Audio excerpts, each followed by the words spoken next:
context here? Sure. I was going to use slides, but we're a little tight on time, so I will just talk about talk about it a little bit. So green crabs are from Europe, as the names. They're sometimes called European green crabs. They have 5 spines on each side, and they've been on this coast since 1989. Was the first time they were found in San Francisco. They quickly spread up the coast to Oregon and points north on El Niños. And they remain kind of stable, slightly expanding from southern British Columbia, mostly Vancouver Island for a number of years, but then recently have started spreading again. And this summer were found in Alaska for the first time. And then they just are reported to be in very high numbers in those areas in Alaska. So they're spreading north as it warms some. And as they are here longer, they're a global invader, so they're found in South Africa, Australia, South America, Japan, Europe, where they're from, as well as both coasts of the United States. So, and they can spread in ballast water, as well as they have larvae that are planktonic, so they float in the water column and can be spread on burns, and especially spread northwards on El Niño years. So we spread them, and then once we get them to new area, they spread themselves. And we're worried about them because of their impacts on native crabs and clams and sort of a lot of things that migrating shorebirds will eat, as well as our native crabs will eat, and they will eat our native crabs when, like Dungeness, when Dungeness are young and come into estuaries.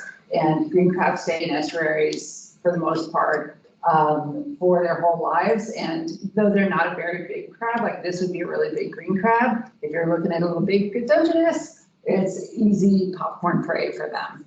So they can exist in high densities.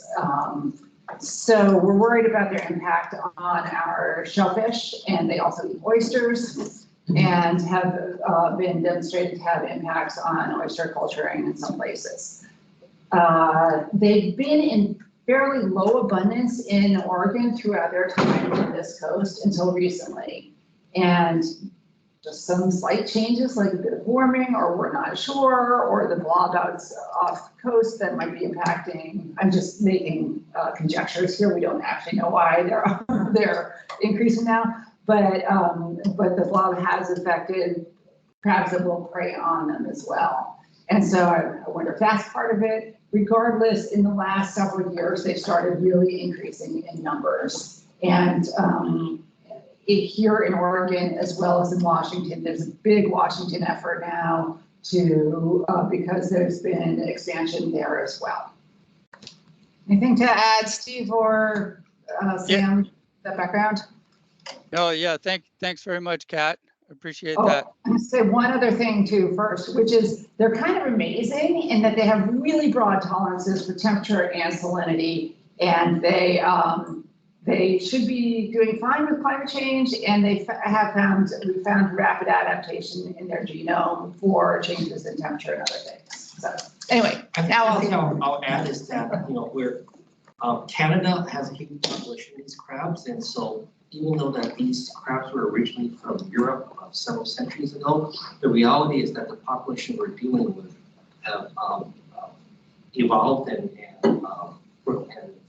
spread and are spreading from existing West Coast populations. And so to manage this, I think Steve's going to share about, it's going to have to be something that requires collaborations, not just here in Oregon, California, Washington, British Columbia, and certainly up in Alaska. The other aspect to this is that they're also a species that some of our colleagues at the South Slough National Estuary and also in Maine Sea Grant is proposing that we start harvesting and eating them. And there's even a whole cookbook about eating green crabs and their potential for possibly a soft shell crab market, but that's a little bit difficult with these crabs. But I think we're just trying to set this context for Steve to share some of his perspectives, because there's been a lot of push right now in Oregon, people asking, why don't we actually have an emergency declaration, much like what has happened in the state of Washington, where because of the declaration and also collaboration of the tribes, they're moving millions and millions of dollars into eradication efforts in small areas. And so the perspective that Steve's going to share will highlight, what is Oregon's unique role in this. All right, thanks, Sam. I'll struggle with the technology here to see if I can share my screen. So bear with me. Do you see my screen? No. Nope. Oh, wait. Yeah, there you go.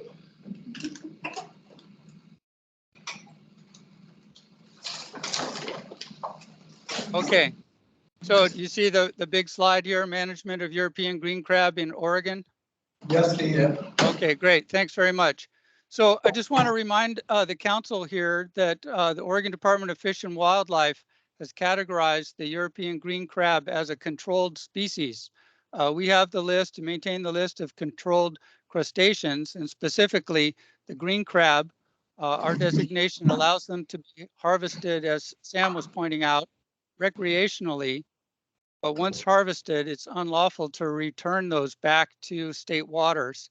And we also have a prohibition against the take of green crab for commercial purposes. So when I presented this to you back in March, I wanted to point that out, that we do have some constraints. We've agreed to retain this status. Of course, there's a process to change this, and we have had a few inquiries about setting up a commercial fishery for European green crab in Oregon. But we have, as a department, we've made the decision not to go down that pathway yet, in particular because this small crab doesn't contain a lot of meat, and a popular way to serve it up is to hang on to the crab in a live state in either pots or bins or those kind of things hanging off of the docks and piers until they molt. They periodically molt as they grow and enter into a soft shell type of status. But this is problematic for the Oregon State Police. So we're in for enforcement issues and enforcement considerations, in addition to problems associated with where these living crab would be contained along the sides of docks and piers that are not in our direct control. So we made that decision to make the recommendation to the Oregon Fish and Wildlife Commission earlier this year to increase the recreational daily catch limit to 35 individual crab per person per day, and to retain our gear limits of 3 rings or lines or pots, trays or traps, and to just set our daily catch limit at 35 individuals, which is in direct alignment and coordination with California, also at 35. The Fish and Wildlife Commission approved that, so that is done. Daily catch limit here in Oregon right now is 35. That is in full acknowledgement that we're in the second phase of this invasion. So as Kat pointed out early on, we had very low numbers for many years, almost 20 years of low numbers. And now just over the past several years, the numbers have begun to really increase. So we're in a transition period. We don't know how high those numbers are going to be, whether they will naturally go back down in response to cooling weather, or if we're in that time frame where we need to begin to take some more drastic action. But at this point, that's what we did as a department, just increase the daily catch limit. I won't go into the descriptions. Kat did a great job there, but I just want to remind the council again that these green crab potentially can cause some major problems. They're in that list of the world's 100 worst invasive species. So potential problems here. Back in March, I presented that way back almost 20 years ago, developed a management plan for European green crab and presented that to the Aquatic Nuisance Species Task Force. That 20-year-old document evaluated the feasibility of different management options along the whole coast for eradication and control, called for the coordination of the activities of agencies and scientists to develop plans for sharing information and for sharing data, and also put together a phased implementation plan to identify priority tasks, the entities responsible, identify the costs. That plan now, fully recognized, is out of date, served us well, and helped guide some of the monitoring and early detection work over the last 20 years. But because we've entered into this secondary rapid response timeframe, it's time to update that plan. You just also background, the US EPA back in 2008 also put together a federal level plan to help identify ways to possibly manage this invasion. And that included modeling of the economic impacts to commercial shellfish, looking at potential and realized damage to ecologically valuable habitats such as eelgrass. And the conclusion from that was, at that time, was that total losses may have been estimated at $20 million per year due to damage to commercial and recreational shellfish and eelgrass habitats. The elements, primary elements of that plan were prevention and containment, detection and forecasting, which really relies heavily on monitoring, and then just thinking forward about eradication, control, and mitigation due to damages. So what I wanted to do here today really quick is to just provide you with a quick update on the status of the revision and updating of the National Management Plan for European green crab in U.S. waters. This effort is being headed up by Dr. Ted Grossholtz, working with a multi-agency green crab working group. Ted Grossholtz is a professor and world expert on green crab, centered out of UC Davis down in Central California. So this really, he's charged and supported to develop the National European Green Crab Management and Control Plan on behalf of the United States. The goals of this plan here are just these bullets, but they're to prevent accidental and deliberate unauthorized introductions, to contain and control the ongoing expansion of the plans, to extirpate and reduce green crab populations to levels of insignificant effect, to minimize potential adverse effects, to provide outreach information to the public, to the affected commercial industries, tribal governments, state, federal, local agencies, to help us understand what's going on and to develop management and control actions, to identify and conduct needed research to accurately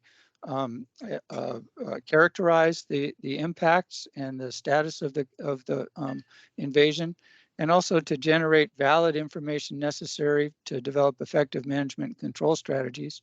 And then finally, just to effectively plan, implement, and evaluate overall national level management of control throughout the US. These are very lofty goals, and we've talked quite a bit about them. They're good goals, difficult for us to achieve them quickly, but we're pulling those together into this US plan. Table of contents, just digging down a little bit deeper into the plan.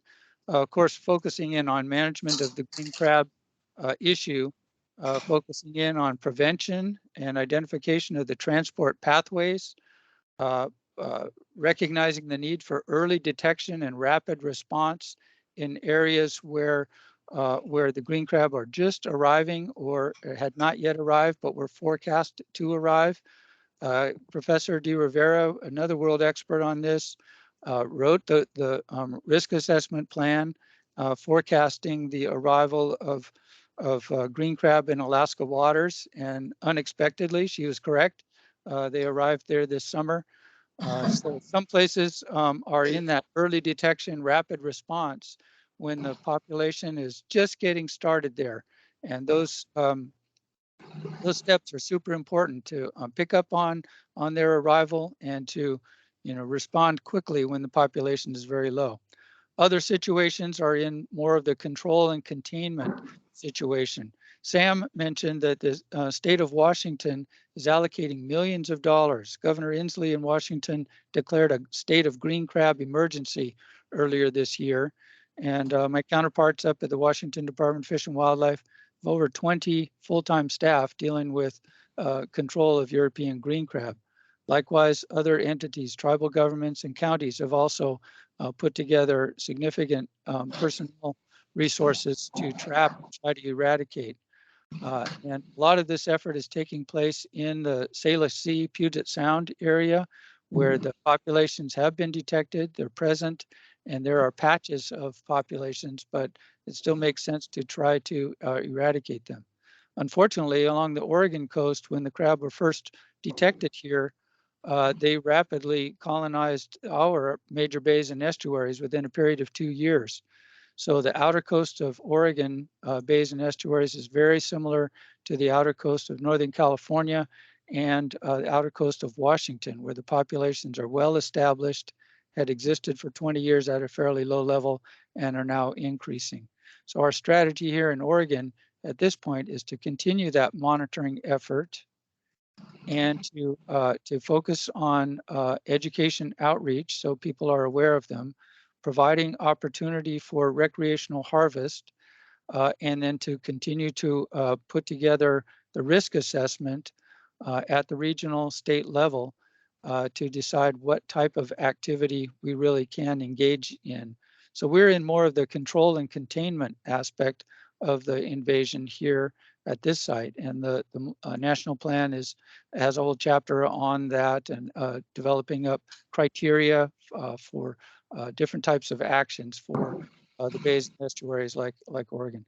Table of contents continues on with interagency coordination at the federal, state, local level, identifying the need, costs, priorities for different research projects, the need for a coordinated outreach and education campaign to make sure that our stakeholders are well aware of green crab. We have a issue here in Oregon where there's misidentification of other native crab.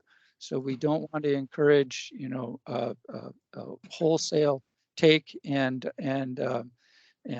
killing of green crab because there's a bycatch associated with them. Every week we hear confusion from our stakeholders thinking that they've caught green crab and they've not. They're catching a lot of our native shore crabs, and kelp crab. So they're trying to do the right thing, but we need to make sure that they can properly identify them. The national plan just wraps up with priorities and recommendations for actions. We're working to identify those, and then calls for regional risk assessments. This is where we come back into this regional and statewide management plans and specific activities.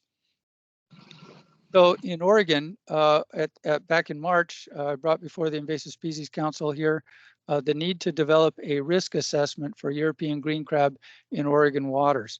This is very important for us to know really how the populations are increasing here, the level of risk that it poses to our estuarine communities and habitats, the likelihood for prevention and containment, some information about from our monitoring information.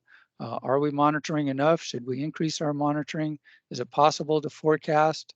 What's the likelihood of eradication and control at particular sites? We do have some particular sites, for example, the Salmon River estuary, a very small estuary that has a growing population of green crab where eradication and control might be effective. How can we mitigate the impacts? The need for awareness, education, and outreach, and also the need for ongoing scientific research.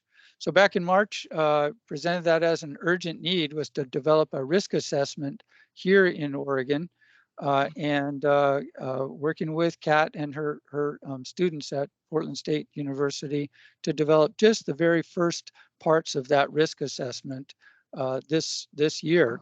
And Kat, you want to describe that real quick, just that quick project with your students? Yeah, sure. So Steve is their mentor on this, but obviously I'll help them too. But they're going to just be working on the different ecological effects of green crabs and their risk and how to mitigate them. We're going to follow the Division 56 rules questions, that the 12 questions there that are followed to identify risk, and then just other information. Do you want to add anything to that, Steve? No, I just want to add the point, or just invite Sam. Sam Chan has made the excellent points that the risk assessment should not only focus on biological, ecological impacts, but also on social, cultural impacts as well. So, we don't want to lose the fact that that's an important component. We'll need to get that done too. Sam, you want to add back to that? No, I think that's a strong enough point already. Okay, all right. So I just want to emphasize again on the right side that possible strategies for eradication, control, mitigation in areas like, for example, the Salmon River estuary, where the population is small and we may not have local recruitment, eradication is still possible at a site like that, we believe. But in the bulk of our populations here on the outer coast estuaries, where the populations are established, they have local recruitment coming from bays and estuaries around them, we're more into the control and containment situation where actions like selective harvest, possible biological or chemical control, possibly some genetic control to decrease their breeding output, those kind of things might be effective. We need to identify that in our risk assessment. And then other areas where the populations are well established, where we're beyond a reasonable hope for eradicating them, then we need to identify how to mitigate against those impacts. So at this point, I want to come back just again that the risk assessment is really what we need here at this point, and we're just getting started on that.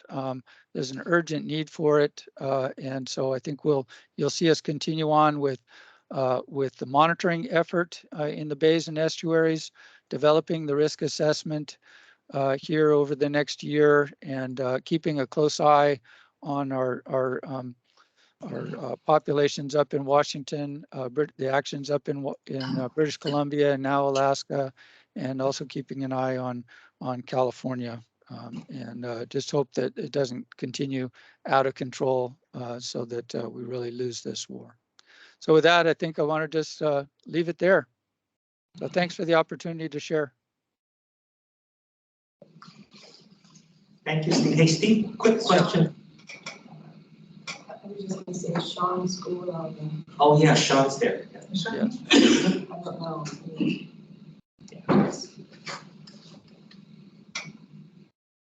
Yeah, I just saw that. So Sean Schooler is here. Thanks for joining us, Sean. I hope everything's okay. Good to see you. You want to add anything on the great work you and your team have been doing? Nothing in particular. I think this year is similar to our past years. It seems like our string of La Nina years, we may have a slight decrease in the average number in Coos Bay. So there may be some good news there. I'm just looking at the data now. But yeah, nothing else to add, Steve. That was a great presentation. All right, and I can add to that as well. The Oregon Department of Fish and Wildlife has initiated a monitoring plan, monitoring effort similar to what Sean has been doing there down in Coos Bay and South Slough. But unlike that team monitoring in the intertidal zone, we're looking and capturing and assessing crab in the subtidal zone, and are also likely seeing a stabilization in response to the colder weather, which is some good news. You know, we're seeing some good news there. All right, thanks. Yeah, thanks very much. Hey, Steve and Sean, I just want to share 2 points or questions to you. First is that what's our knowledge gap in terms of the impacts of the green crab to commercial shellfish production?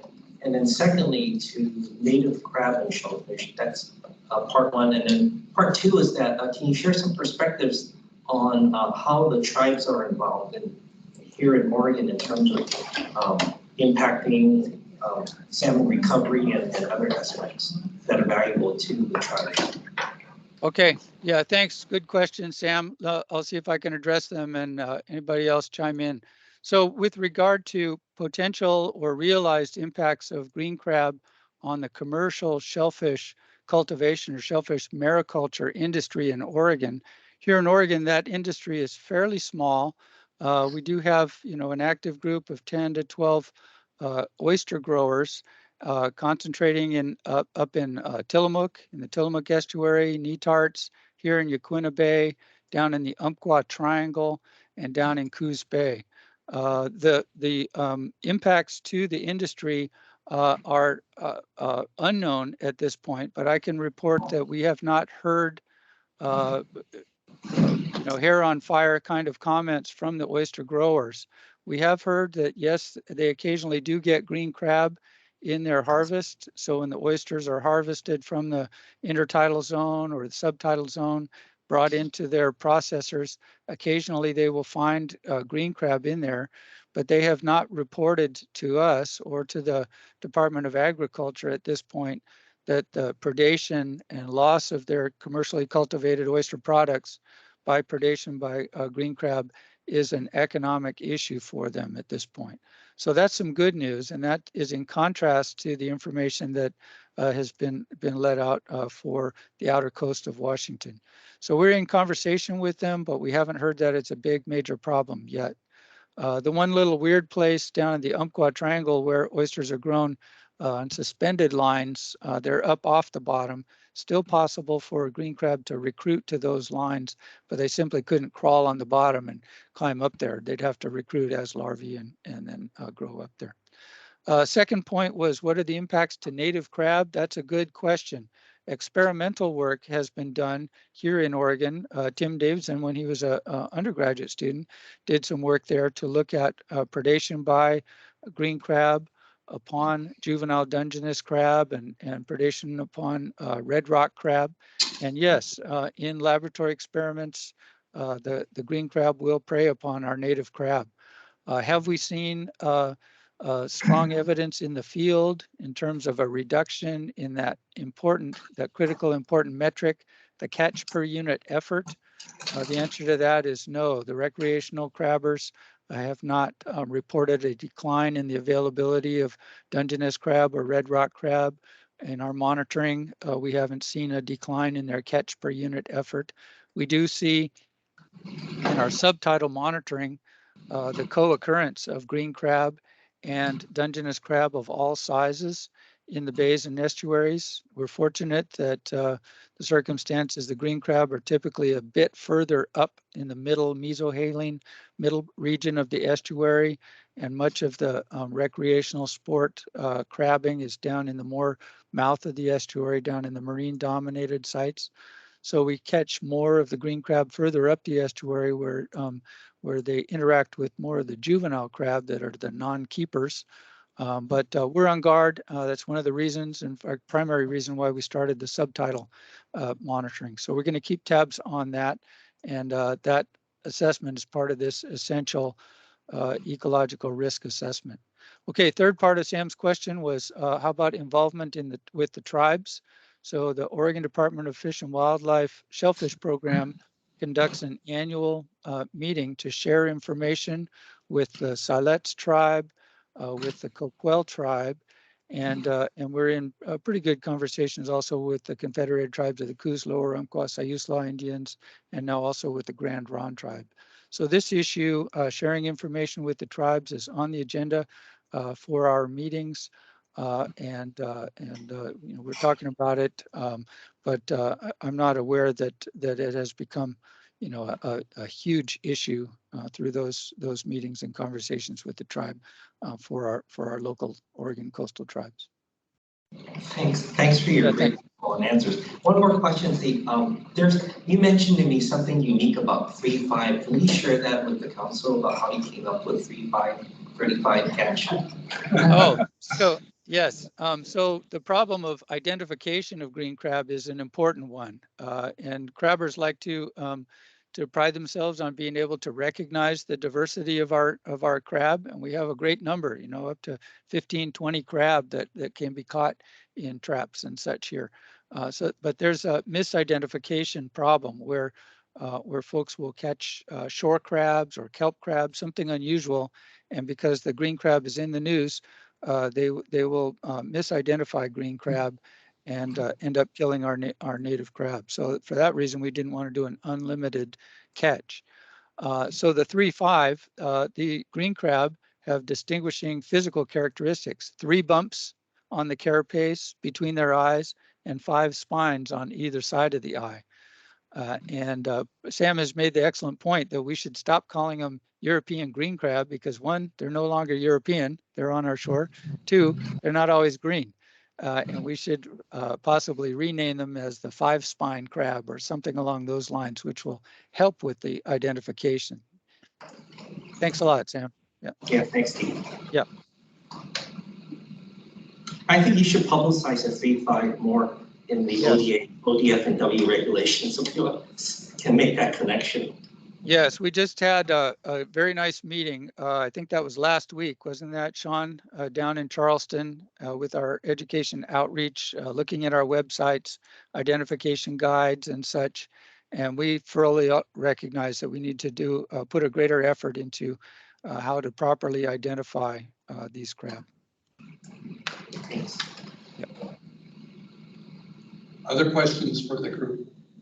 Kat, Sam, and Steve, and Chuck? Anybody online have questions? Let's see any hands raised. I do have one more question. Do you foresee Oregon getting the type anywhere close to the funding that Washington's getting for the limited eradication efforts they're doing, the research and the monitoring? I think it's $16 million in 2 years. Is that a question for me or for Rick Boatner? I'll let you take it, Steve. Well, so I'll just mention real quick that a lot of the funding that has been allocated here up in Washington has been in response to the commercial mariculture industry. Now that industry is an order of magnitude larger in Washington than Oregon. So just taking that as a quick response, if 16 to $20 million has gone that direction, we up in Washington, we might be thinking more along the lines of $1 to $2 million or so here. Now, what's the likelihood of getting that through? Rick, the legislative process and agency budget process and policy option packages, those kind of things. What do you think the likelihood would be there for a $1 to $2 million allotment? My guess would be 0. But I couldn't say for sure. Maybe, we have some, Senator Frederick and others, we might get some extra funding. Yes. Yeah. I doubt through our budget we'll get it, Steve. Yes. Yes. That would be nice. I think at this point, really, we need to just move ahead with the risk assessment and figure out just, what the actual nature of the potential damage forecasts and social, cultural, economic impacts are here in Oregon. Put that together as our state of Oregon product, feed that into the national plan, and possibly gain some support from the U.S. Aquatic Nuisance Species Task Force that could hopefully flow through the Oregon Invasive Species council. That's a wise approach. Thanks, Steve. Yeah. Eugene, did you have a question or no? Not yet. Funding, if RAWA ever gets passed in funding, we might be able to use some of that funding to these projects. But that's still just sitting there. So we'll see. All right, thank you, Steve. All right, thanks very much, and I appreciate the opportunity to share this info. Okay, thank you. Okay, looks like lunch is here. So if you want to take a few minutes and go get your lunch, I think all the bags are marked with names. Is that right, Patrick? Yes. So go order. So go ahead and grab that. We'll take a 2-minute break, grab the lunch, and then tell me your. We have a lot. We have the eDNA folks logging in for this. Yeah. So Steve and Sean, over the lunch, we're gonna have a discussion over the utility and concerns over DNA monitoring. So that's something you want to stay on and share your perspectives. Okay. All right. Thanks, Sam. Oh,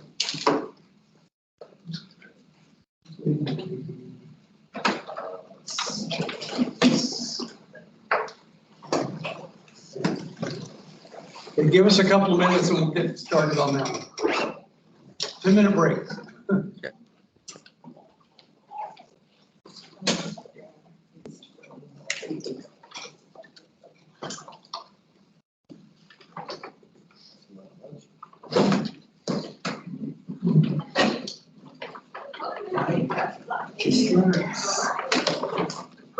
Oh, Jim. Okay, yeah, I got that. See him there? Here's here. Okay.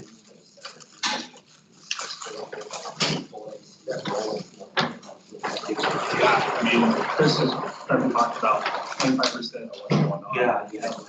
There is some coordination going on. Patrick is coordinating the monthly task force meetings and the task force. So I think it would be good to have like a half day or only session something. That's selfishly. The only thing is, OTA is the lead agency, so you know, kind of have to get the blessing of Chris and OTA and that. But yeah, absolutely, we need coordinated approach. To me, that's the whole mission of this group, is to coordination. A lot of Coordination on a strategy.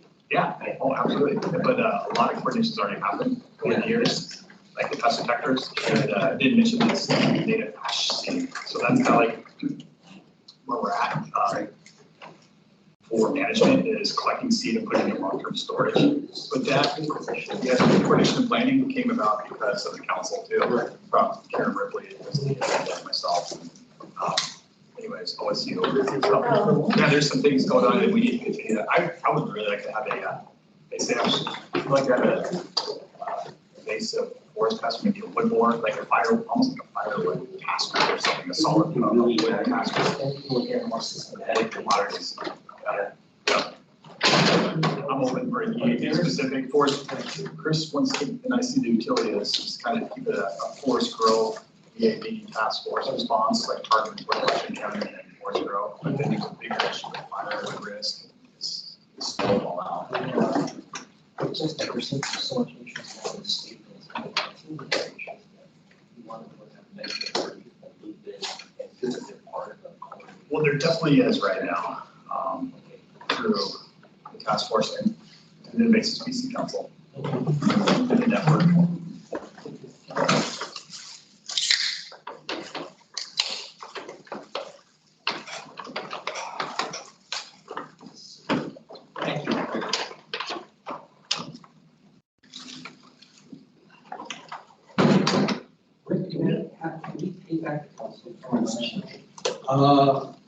Not for if you were staying under budget. Okay. If you went over budget, they already charged you.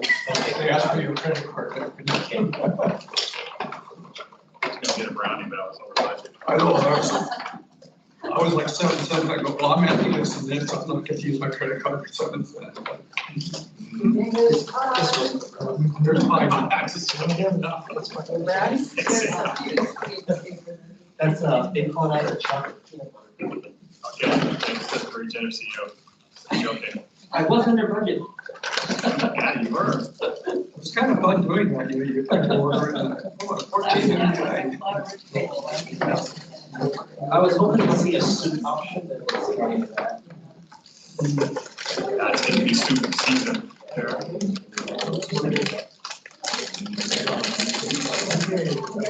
Everybody's back. So James, you want to head this off with the EDA?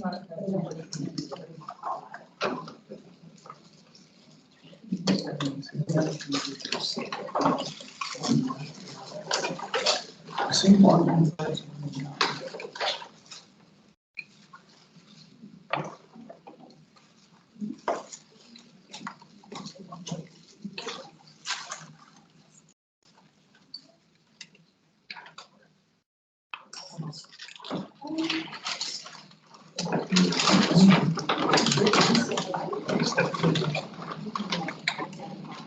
Bersa, are you there? Jim? Yes, I am. Oh, good. You want to kick the CDNA, what you guys are doing with it, discussion? Sure. Hey, Okay. introduction. My name is Jim Capurso. I'm the regional fisheries biologist with the Forest Service. I'm out of the Portland area. My responsibility is Forest Service Fisheries Program in Oregon and Washington. I've been presenting to the Western panel over the last few years associated with my concern of limited multi-species sampling of aquatic invasive species. And I knew that there wasn't much going on National Forest Service land. And after several efforts, we ended up putting together a region-wide aquatic invasive species monitoring strategy for the Pacific Northwest region of the Forest Service on National Forest Service lands. That That has been going on, well, the boots on the ground part of that has been going on for several years now, probably 4 years, where we've been using our regular surveyors that collect monitoring data on streams throughout the Pacific Northwest to sample, accurately sample for a list of our emphasis or priority aquatic invasive species, in which some of you help us develop annually. I was curious to see whether that was good enough, whether we could, under some certainty, say that we have a handle on the populations of aquatic invasive species, at least those priority species within national forest lands. So I went to P&W Research and asked them to do an analysis. The answer that came back from Becky Flitcroft, who specializes in that type of sampling, is that no, you're, as far as spatial sampling goes, statistically, you're looking pretty good when it comes to wadable waters. But what's really lacking is the non-wadable waters, those reservoirs, lakes, and rivers where these long-term monitoring sites aren't, where we don't have people sampling. And it was suggested that we use eDNA to fill in those gaps. And so last year, the summer season of 2021, we started doing our full aquatic invasive species monitoring, where not only do we have boots on the ground in those regular sampling locations, but we're sampling in those other areas, the deep waters, which also are the high probability areas, with eDNA. And we're using the Rocky Mountain Research Station National Genomics Center, and coordinating with Taylor Wilcox to do the analysis for us. So we've have 1 year under our belt, and this will be our second year of sampling. And our protocol is when we get a hit for a particular species, Taylor does some additional analysis in the lab. And if it's still positive, then we need to get, well, our policy is to get with the state coordinators, and in this case is either Rick or Alan, and talk about what we want to do next. Usually what that will be more sampling on the ground, but luckily we haven't gotten that, had to do that last year, and we'll see how long that lasts. I think that's what you wanted to hear. Oh, the technique we use that Taylor Wilcox uses is the high throughput eDNA analysis. Does that kind of cover it? Is that what you're looking for, Rick? You want to talk about how many, because this is like 21 or something different species you can identify? Yeah, and most of you have been in the presentations that I've been giving. They change, we've been doing this, Rick, for what, 10 years now, something like that, and they really haven't changed all that much. So they're pretty regular. There's interestingly enough, there's plants and animals on the list, and the plants, I should probably go into this a little bit. Thanks for bringing that up, Rick. The plants, we've been having some difficulty in sampling, particularly the riparian plants. We're a little bit more successful in the aquatic plants, and we have asked through the America the Beautiful grant, the Aquatic Invasive Species funding, which National Fish and Wildlife Foundation is maintaining. We've asked for funding for next fiscal year, or next calendar year, next field season, to do some more analysis and testing on eDNA sampling for aquatic plants, in conjunction with our continuing monitoring for the species. Do you have a list of water bodies you're sampling? I do. I don't know, maybe I can put it on the chat or something like that. I don't know if y'all have access. I guess the folks that are in the room, you have access to lunch, but you don't have access to the chat. But everybody who's online can eat the good stuff. There he goes. Bringing up. Can you bring it up or? And then since I'm not really presenting anything, I was just asked, I think a day or two ago to come here to this. So I didn't prepare any slides or anything like that, but I see, and because of that, I can see that there's a hand raised if somebody's got a question. Stacy, go ahead.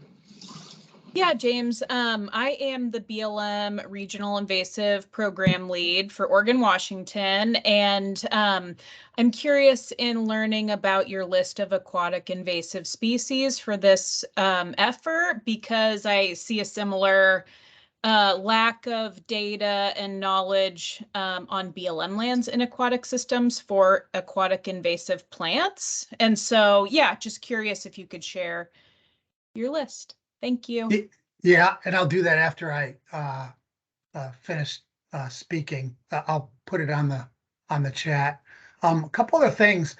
So I've been the regional fisheries biologist here for what, 11 or 12 years now. I never initiate anything in a vacuum. So I'm always going to my colleagues, either my counterparts in other regions or my colleagues in other agencies, to see if they want to collaborate with me on these things, including this effort. And I don't get much but crickets when I'm presenting this in rooms. So I went ahead. I always hate doing things like this by myself, but I knew it had to be done. And so I worked with experts, as I mentioned, like Rick and Alan, to move forward and get something in place. But this is a Forest Service show, and I fully welcome others to participate in it because it is multi-species. And at the time when I started it, there was nobody else talking about multi-species sampling in the Pacific Northwest. And I think it's essential. I mean, just look at Rumrill's presentation that he gave prior to me. There's a lot of species that are eating our lunch now that that we should really have a handle on their distribution and their expansion of their range. Steve, you have a question? Yes. So yeah, thanks, Jim, for an excellent presentation. I learned a lot from you there as well. I wanted to mention that, I mentioned that we have a population of green crab that's been established in the small Salmon River estuary. And Becky Flintcroft has reached out to us and we've provided traps, protocol for conventional monitoring at that site. So that may be a key site. I don't know if green crabs have been detected, or if there are any primers or anything there to do that. But I think we're working with the Forest Service in a advisory, helping with logistics capacity there at that particular site. Thanks, Steve. And that's essential there. That's a major restoration site for us, as you know. Yes. And so it's great to monitor that. I have to admit, when you look at the list, it's primarily inland species, areas, maybe higher elevation type species, because the Salmon River estuary is a anomaly with the Pacific Northwest Forest Service lands, and that there's very little estuary associated with National Forest Service lands in Oregon and Washington. Yeah.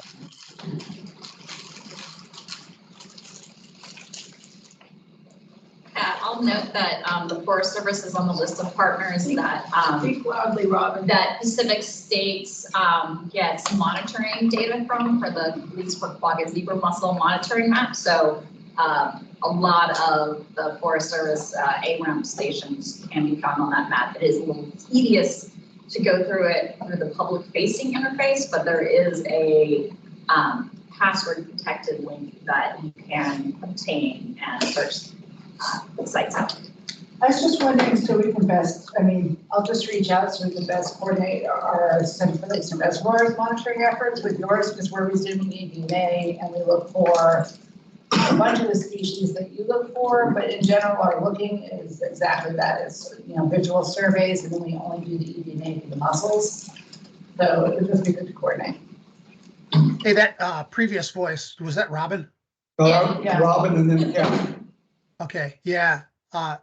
Thanks, Robin. And you know, I should also mention in that list that I'll be posting that we monitor. The reason why there aren't many invasive fish species on the list is that we really monitor for that in another way, and so we're really we have added some where we may not be picking up in our regular biological monitoring, but for the most part, you'll be seeing aquatic wildlife species and plants, and you won't be seeing as many fish species on the list. But that's just because we're monitoring for those using other methods for the most part. James, I don't know if you mentioned it, would you talk a little bit about the geographic region you're sampling in, from where to where and how large it is? Yeah, so these boots on the ground, they're regular surveyors that we use through our ARAMP and PIBO crews.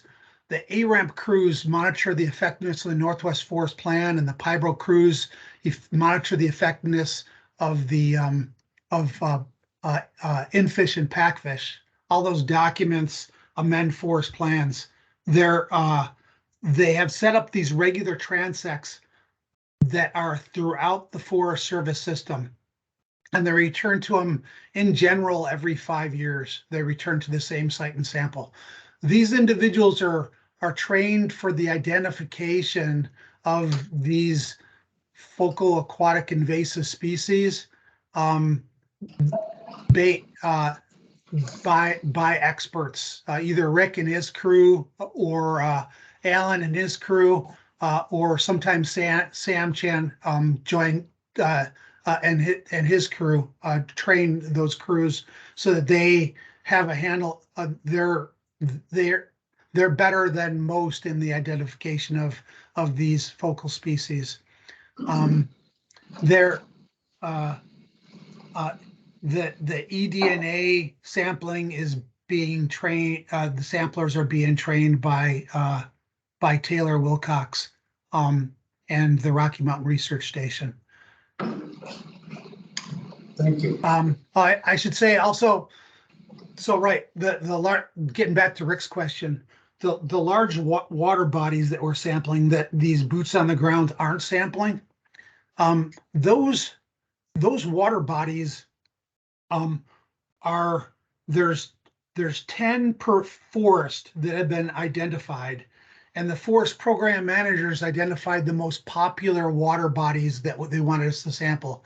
Each of those water bodies, which are also pretty well distributed across the region, have 3 sampling sites per water body based on several parameters that were identified by a previous pilot study that was done by Becky Flitcroft and Brooke Penaluna. I also want to mention that keep in mind that on National Forest Service land, you've got all these points that are statistically, there's a grid pattern set up for these sampling points. These boots on the ground actually sample eDNA at these locations.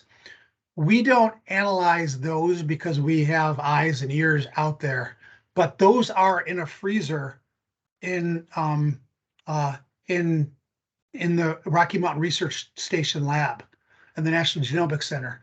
So if you ever have a study that you want to do that's based on samples of the past, they have frozen samples, eDNA samples at these points that are evenly distributed for the most part across Forest Service lands in Oregon and Washington. So that's something to kind of keep in mind as a resource for you as you're sampling. And then lastly, I'd like to say, again, getting to the point where I brought up that I certainly welcome any collaborators on this, is that it should be, you should be fully aware that all these areas where we're sampling, most of Oregon and Washington get their water from these areas. It's upstream of everywhere else. If there's a population that sets up on National Forest Service land, it's likely it's going to move downstream and affect every other water. So you all should have great interest in the sampling that we're doing on National Forest Service land. And certainly we will continue to coordinate with Alan and Rick when we find new populations, and we'll have discussions on what to do next. And then they'll know the additional partners that we'll need to notify and involve in our efforts for managing these new populations. Any other questions? Your question?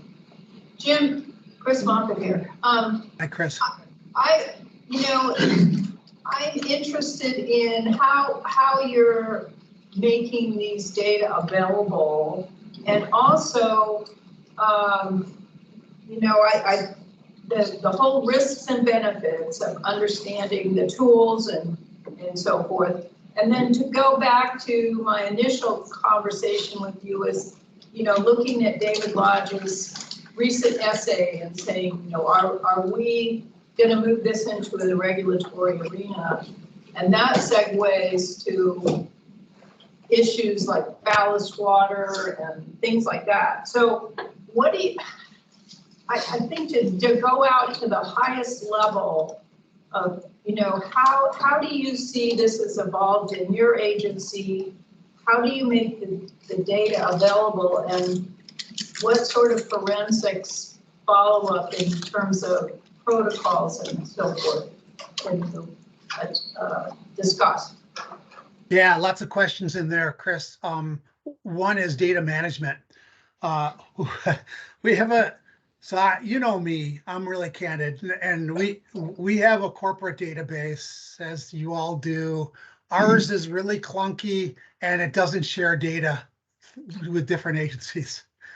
And so it's very important that we put the data in our corporate database, and so we do. But I've also made it very clear that with our new AIS data, that we also give it to USGS and house it in the NAS database. The last time I've danced with you all experts, and I'm not an expert with aquatic invasive species, but I know that I have a responsibility to manage for them. The last time I've danced with you experts, I was totally aware of the importance of the USGS database, and that is something that we'll continue to share our positive findings with, and making sure that it's up to date. That's really important for us.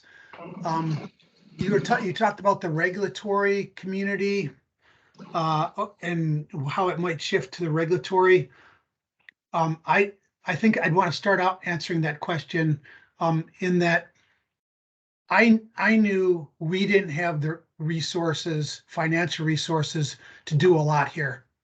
There was no way I was going to go out when we started 10 years ago and tell the regional forester, hey, we need to do this. We need to set up separate crews to actually do this multi-species sampling, because these days and times there's just no budget for it. And I didn't have a budget specifically for it. And even to this day, the Forest Service really doesn't have a specific budget that comes to us fisheries biologists that's identified for aquatic invasive species. So anything I had to do, I had to carve out of an overall aquatics budget. And so that's how we produced what we did. We the people that are doing this stuff, the boots on the ground sampling, all that is in addition to the other data that they're collecting out there.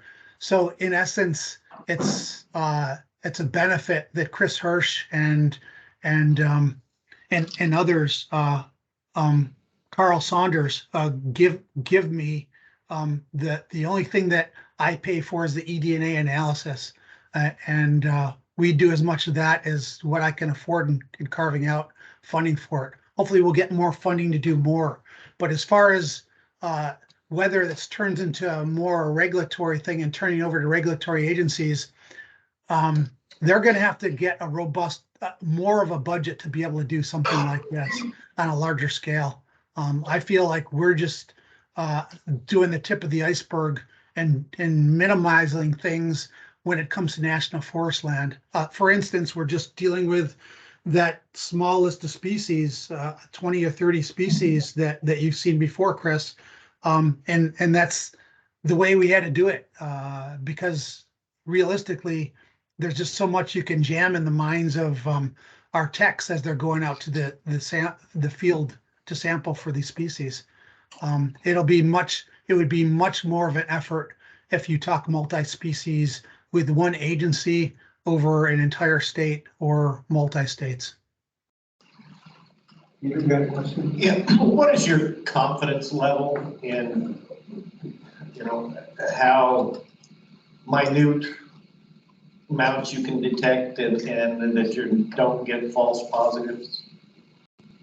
Yeah, so that I feel really confident with, because the false positives are just fine, in my opinion. Bring them on, because all that means is we're going to take a closer look at an area. There's no way, since I'm in charge of the data and working with Rocky Mountain Research Station with the data collection, that information is going out to the public. False positives just means we're going to take a closer look at it. So I'm fine with those. And high throughput eDNA sampling or analysis, you can look at more of Taylor Wilcox's publications to learn more. But in my understanding, there's less of those instances using that technique than you would with other contemporary techniques. And the eDNA is getting much better. It's still not perfect, and for our agency, we won't use it as a regulatory sense of like we're going to close a water body because we found a positive eDNA for water mussels. It tells us, okay, we need to go sample it more, like Jim was talking, and verify, because our role is we want a live body to do a regulatory stance on it. But it's a great yellow light, and you got to go look at this area really quick. Thanks, Rick. Exactly. And when you close an area, it gets really complicated, especially in these polarized times. Closing an area, there has to be lots of considerations on all aspects before you do that, and a lot of communication between agencies. And so, yeah, my first step in Oregon would be going to Rick and talking about any significant positive findings we have. The others like BOR and others that are doing eDNA sampling at the reservoirs, they'll notify us if they get a positive hit. And then we'll react, go out and sample more. In 2011, we had a positive hit on Upper Klamath Lake. It turned out to be a false positive because we had a contaminated lab, but that put us out, and I think PSU went on and did more sampling for us just to verify that no, there's nothing there. It was just a false positive. So we take it pretty seriously. We need to sample. Other questions? Sam, go ahead. Jim, always good seeing you. Hey, Sam.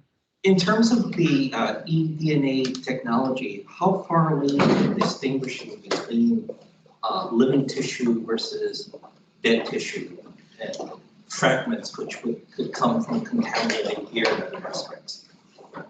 Yeah, I bet you there's folks there in the meeting that can answer that question better than me, Sam. I'd rather not go into that. And if there isn't anyone, I can sure get the answer for you from Taylor or others that I work with. Thanks. Anyone else want to field that question from Sam? I'm just saying, I don't think you can. Not Yeah, this for- is Anthony from BOR, and there's no even theory on how you would be able to tell the difference between living tissue and not living tissue as far as the eDNA is concerned. It's just that strand of DNA that gets replicated. Thank you, Anthony. I didn't realize you were on. Anthony works for VOR and he does a lot of sampling more for us. Other questions? Anything online? I don't see hands raised. Yeah, if there's anybody that wants to collaborate further with this, then please contact me. I guess I'm on the invite, so you can go into the calendar invite and you can find my email there. I do have one more question for you, Jim. How much is your sampling regime dictated by, bottom up versus top down? For example, bottom up, I'm thinking of district biologists and forest biologists versus top down, and then you have overall larger program sampling like EREM. How do you actually account for the local concerns and then the broader project concerns? Yeah, With a touch upon limited budget. Oh, I'm sorry, Sam. What else did you say? Oh, with a limited budget that you have. Yeah, I touched upon that some. I had the forests provide me with the large water bodies that they felt were the highest potential of being invaded. And because I mean those are the ones that have the highest recreation with all the boats and the fishing, wading, swimming that goes on, water transport, that type of thing for fires. So they provided me with that. We could not have gotten to where we are successfully over the last 2 years without the top-down approach that I put together. The way that I did that was first, when I got on board, one of the first things that I did my first year is to put together a region-wide aquatic invasive species management strategy. And then from that, in that strategy, identified, hey, we're going to take a look at what's out there and hopefully use something that's out there for monitoring. But if we don't like it, we're going to create something. And the regional forester signed the management strategy, and with that gave me the power internally to say, hey, we're going to do this, and I need this limited amount of money for eventually for the eDNA sampling. I don't think, well, you all sample one way or the other. If you rely on local folks to do things, you're going to have as many sampling techniques and databases and approaches as there are entities that are doing the sampling. And so by top down, you're able to have a more uniform approach across the region. And that's why we went that way. Thanks. Jim, you had mentioned that, you kind of bootleg this whole concept. What about in the perfect world? What should be done agency-wide in this area to develop a whole program? Yeah, that's a really good question, Chris. And there's developments along those lines. Remember, I told you about the crickets in the room when I was in a national fish meeting and my counterparts were there. Well, since then, one neighboring region, Region 1, which is the northern region, includes Montana and primarily Montana, they are moving towards doing something similar there. And so they're doing a similar approach there, and I think they're planning on initiating it this upcoming field season. So I'm really excited there, and there's been some talk in other regions, but we're moving towards a larger approach anyway by including Region 1 with Region 6 in our efforts. I'd like to see more, but hopefully the other regions, there's other entities that are doing multi-species analysis or multi-species sampling, and hopefully they're on top of it. But we're moving in the right direction, I guess. Other questions? Online, I don't see. Okay, anybody else? Okay, thanks, James. You bet. Thanks. I'll post that that list. Yeah, that'd be good. All right, good hearing your voices. Yeah, it's been a while. We'll have to meet again. Okay.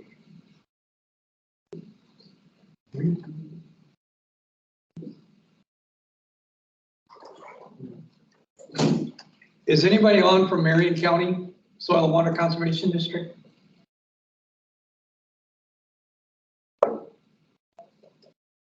Probably do the state plan revision now. Yeah. Yeah, let's do that. Ready. She's so far away,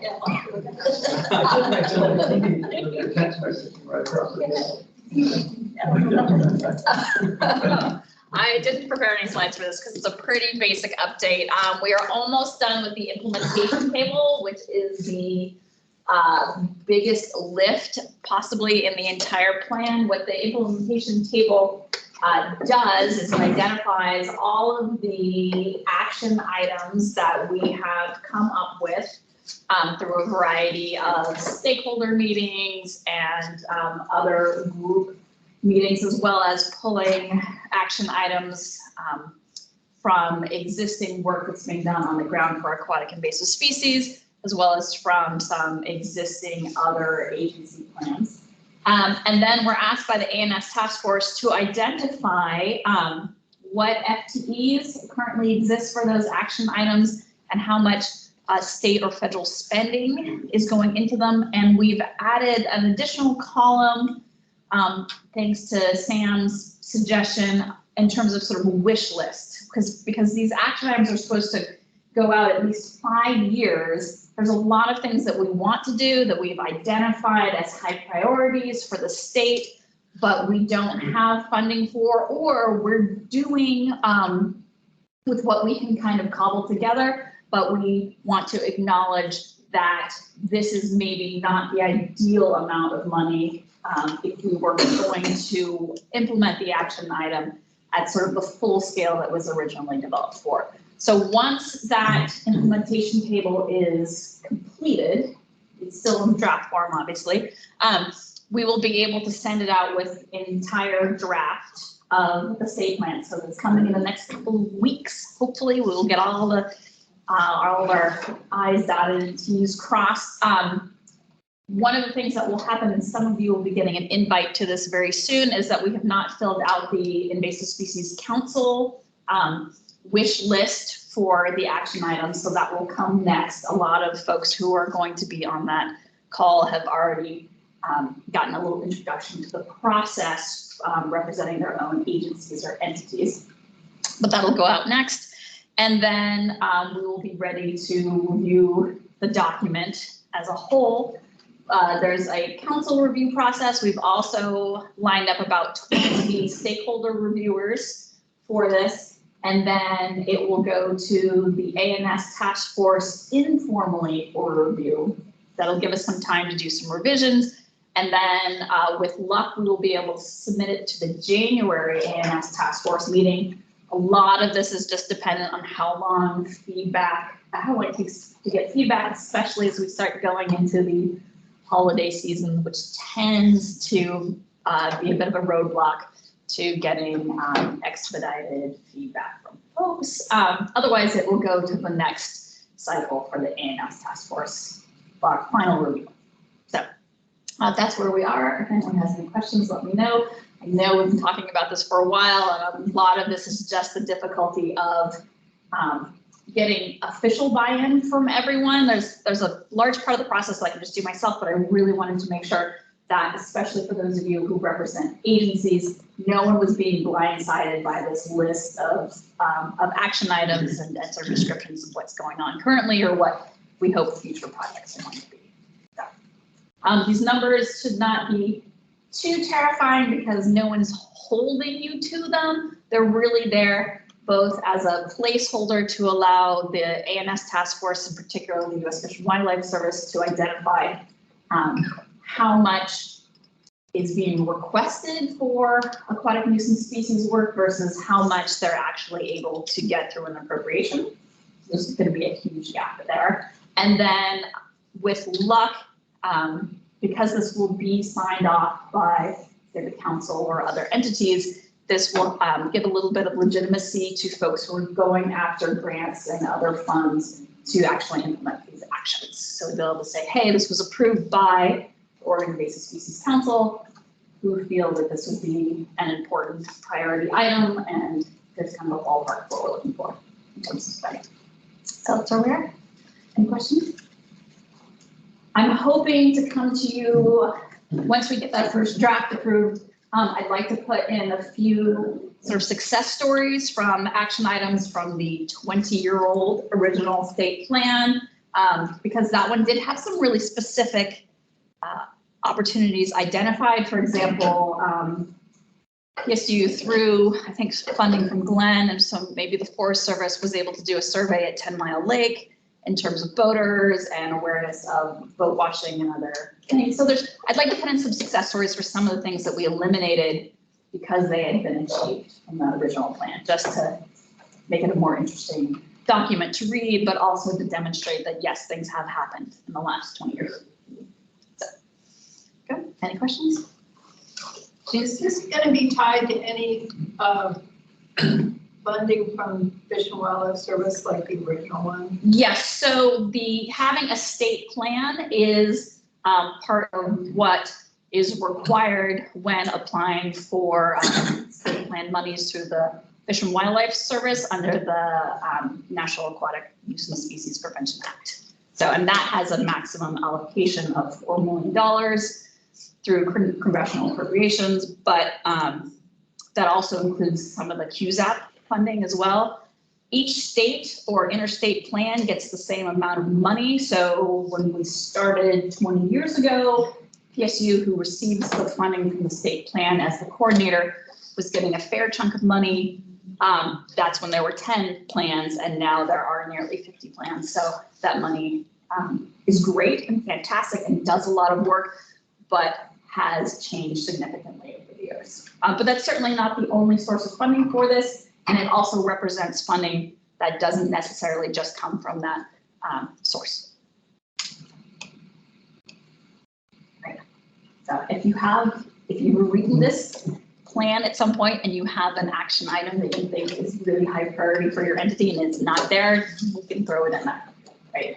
There are opportunities to make sure everyone is represented and that their interests are on that. So hopefully as you read through and you see something that says, oh, I'm doing this, it's not that we're trying to replicate what you're doing, it's because you were influenced by what you're doing and wanted to capture that. So. Okay, Kat, how much does the state plan get from the task force? It's variable. Sometimes it's 15,000, sometimes it's 97,000. It all depends on that appropriation and how they divide it up. This year it's on the high end. And just to inform everyone as well, the Marine Board is working with PSC currently to increase the monitoring effort in the state for AIS. And so starting with the state's next budget cycle next year, later in June or July, we'll be allocating approximately up to, the number is not set in stone yet, but we could be allocating 75,000 per fiscal year to PSU, which then will take that state funding and ask Pacific States Marine Fisheries Commission, who oversees grant monies from the Corps, from the WRDA program that we've mentioned, to double that effort. So WIC gets money from the WRDA program to double our state inspection program work. And then this monitoring money has just come on board last 2 years, maybe, or so. And so we're gonna increase the state effort and bring in the federal funds to double it. So Pat could be looking at, 150,000 for monitoring every fiscal year. Yeah, 20 years ago, I think we were probably getting $150,000 from the Fish and Wildlife Service for this. And again, a huge number of states took advantage of this. It's a great plan for them, but that amount shrank significantly because of that. Or it's also interesting that we're the only state that runs their plan through a non-fish and wildlife or ag department, and so that makes it a more complex and longer document because the intent of the first one was really to capture everything that's going on due to the high level of collaboration within the state, and so it is a much more all-encompassing document than perhaps you will see from other states.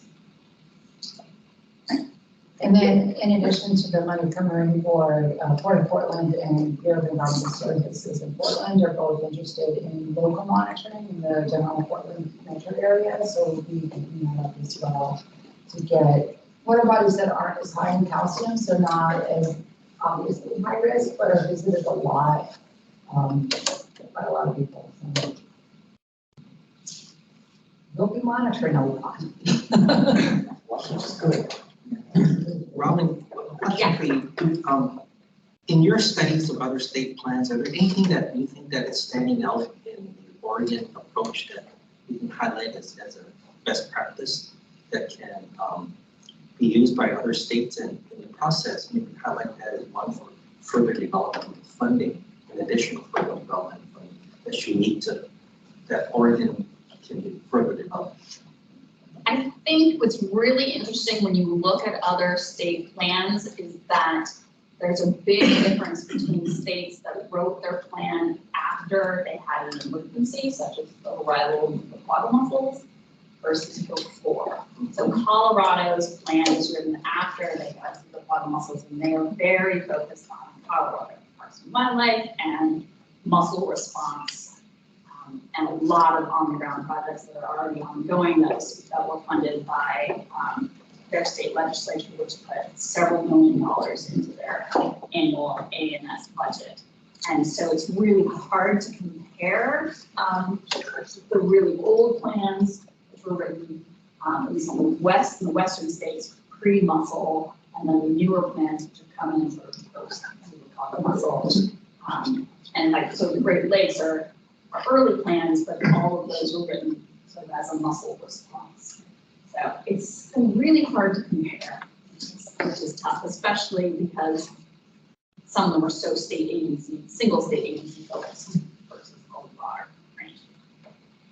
That was one of the things that came out in the mossel incident with zebra mussels, is that I was one of the people who was told, because running the state plan, but for a nuisance species, but I'm not going to manage them. So I reached out to the council and everybody was in the loop right away. Rick already was in the loop and is the go-to person.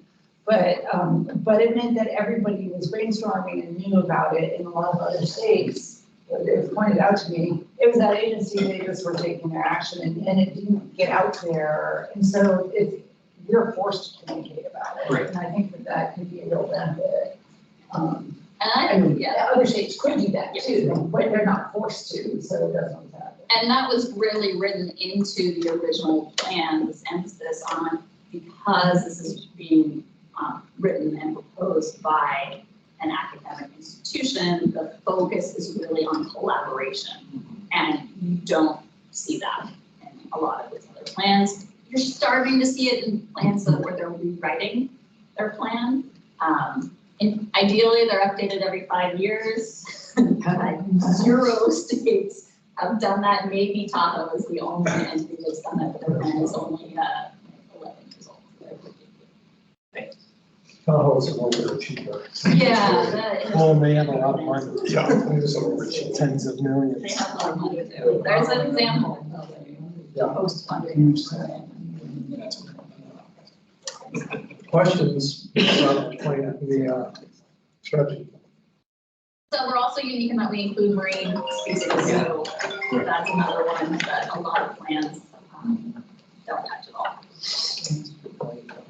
As other, not only the action, but in coming up with what the goals are for this, to pursue on the state plan this year.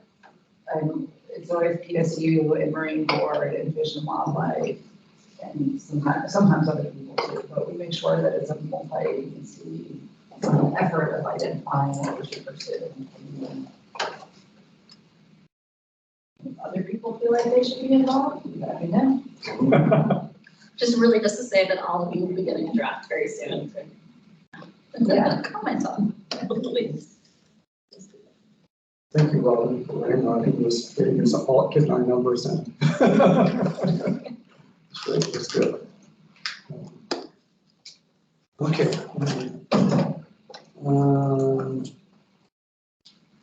Anybody from Marion County Soil Water Conservation District online? Know what happened? Rick, what was our action on reviewing the minutes? Were we going to do that today, or were we just doing it electronically? We're going to do it electronically, and I think we said Friday, if you had any additions, to send it to Patrick. Okay, this may be just a generalized question. There were some things that I didn't know how public they needed to be, like the MOU, and there's things in that minutes that it's nice to have the links to that, but I would appreciate a more general discussion of whether do we want that MOU posted publicly? I mean, there were just issues that I thought would be worthy of a group discussion rather than just making it independent and letting Patrick kind of put all that together. Yeah, that's a great question. I'd ask Patrick to put it on the members site, but if it should be public, then decide that now. Yeah, we can have that discussion right now. And Teresa's not, we're ahead of schedule, kind of sort of. In the past, we have put our minutes on the public side. So I think we, as a public entity, we have to post our minutes Yeah. for the public access. I don't think that MOU has any secret language, it's just to find different agency just Yeah, there's nothing secret about it. So we just, anyone would be interested beyond us, but yeah, it will be easier for us to find if it's if it's public access. That's great. So Kat, and so will this, I'm sorry, I'm Go ahead, just Christine. continuing with this. You know, the way this is done electronically, is that how we're gonna do it? I mean, to view the YouTube, they're hot links. Are we comfortable? This is new for us. We haven't done this before. And posting the slides from the presentation. Is that what we want in the minutes? I just think the format needs to be discussed on it because this is new. I think it's very creative, but I would like to have the insight from our group. I think it's convenient and efficient way to access all the information in the world. I like it a lot, especially the slides, the YouTube links are great. I just have a question, how long, does that take Patrick to put together? I know this is the first time you've done it, right? I mean, I can imagine it's quite time consuming to clip out video and link it to the minutes. Is that quite an undertaking, time-wise? I mean, it's not too much more than having to do the minutes. I mean, it's a few hour undertaking, I think, to make it complete. But if it was just a written deal without the links, I don't know if it'd be less, too much less. I personally haven't looked at these minutes yet with the links. But my first reaction, my gut, I'm old school, I want bullet points. And so I don't know, and maybe they're more efficient and maybe better, but, so I'm reserving judgment until after I go through it, at least once and see. I think that when it comes to the notes, if there are action or decisional items to be followed on, it probably should be written as a bullet. If it was informational, then I think the YouTube links are perfectly adequate. But if there's a follow-up or an action that was taken, that was decided on, I think, maybe a bullet might be helpful if that's possible. Yeah, I agree. That actually is a good point, so for public meeting requirements. What happens if the video on YouTube somehow goes away? Yeah, and I guess that's the next question is, does it imply some sort of retention schedule for the YouTube video? If we had open commitments, do we have to keep it up there for 5 years, or is it triggered some sort of? That's a good question. Yeah, this is all new, before the pandemic, we weren't really taping our videos, right? Yeah. Oh, yeah. Ask about Yes, now we are. that, the retention schedule. That's a good point. And public meeting minutes are a minimum of 5 years. I know that we get around to that, just putting all our stuff on YouTube, and we're just gonna leave it there in perpetuity, so we don't have to deal with minutes, but I do know that we felt that we're required to keep it up for an extended period of time. I want to say 5, it might be 10. Because if the meetings are mentioned in the minutes, or just regardless of what? We've kind of gotten away from minutes in general, just because our meetings are 4 hours long, and we have one staff that hates to transcribe them. So we just put a 4-hour video up, and we'll timestamp some of the discussions. And that seems to work for folks. I would really like to see bullet points of just any decision points and action items. But other than that, I think it's fine to have the videos. And it's sort of looking at what you did this last time. It's a little running through of what's happening in there. But we're watching, I don't want to watch several different 3-minute videos to know what the action items are or maybe decision points. There's usually not a lot of action decision making, right? 3 to 5, I don't know. Right. So it's not like we're doing dozens of, these things during our meetings, so it shouldn't be too much to list out. Even the ask or the advice that we got from Senator Fredericks, I think that would be an action item for us to acknowledge and know. Those are important. I think that's also what you want the council to approve. Yeah. At the next meeting, if there was any misunderstanding of an action item Yeah. or a vote, then that's really what we want people to focus in on when they're approving the minutes. So it will require extra work, Patrick, but at the same time, I think it makes those notes very powerful. I have a question for Kat and the MOU. The MOU was developed because it acknowledged that there were gaps in the relationship with the council and the administration of the council with our administrative agency, ODA. So as we saw the new MOU that's been in place, what has it resolved back, versus no MOU? I mean, I don't know that anything's resolved for right now. What it mostly does, in my view, is outline what our roles and responsibilities are, and the same for ODA, so that we don't have a conflict in the future. And that, in part, it's helpful to see how statute has been interpreted about what we're supposed to do and how we're supposed to spend money and who's supposed to do what. Because I feel like one of the things I learned is that what we thought collectively as a council is not exactly doesn't exactly align with the current legal interpretation from DOJ. And so just seeing, that's what this account is supposed to do is helpful. And just having it be a go-to for, all right, we want to do this, how is this supposed to be done? Or what's ODA supposed to do? Sometimes we get up in arms about ODA doing something some way or another way. And this outlines for us and them how it's supposed to happen. So I don't think that there's a conflict now that's getting resolved. I think it's just let's avoid any conflict in the future. And the other thing is when new chairs come in, we often have no idea what we're supposed to do or what backgrounds are. And just having this as here are our roles. Is there language in place that enables the council to have a joint decision making when it comes to budgets with ODA on OISC budgets? I'm thinking back to one of the reasons why the MOU needed to be structured was during early part of the pandemic, that funding that was designated through the Christmas tree fund for the emergency account and outreach education was taken back because of concerns that we were going to have a major recession due to the pandemic. And but obviously that didn't play out because there was a flood of money that did come in, and economic development turned out to be much stronger, and we ended up with a surplus, but yet that money disappeared.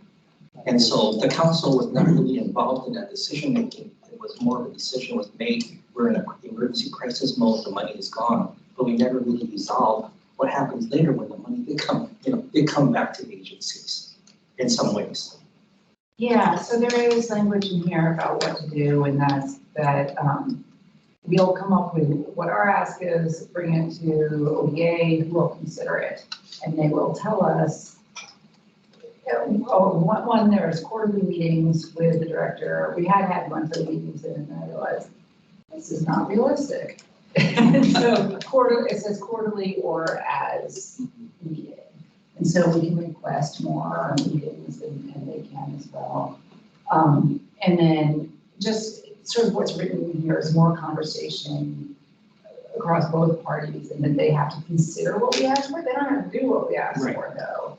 And then if there's a dispute, we bring it to the governor's natural resource officer appointed to the council. And we do have the option of putting in our bylaws that person's on our budget committee, for example. We can't make them come, but that, that's something we can say, welcome to the council, here are your responsibilities. By the way, you're an important member of the budget committee.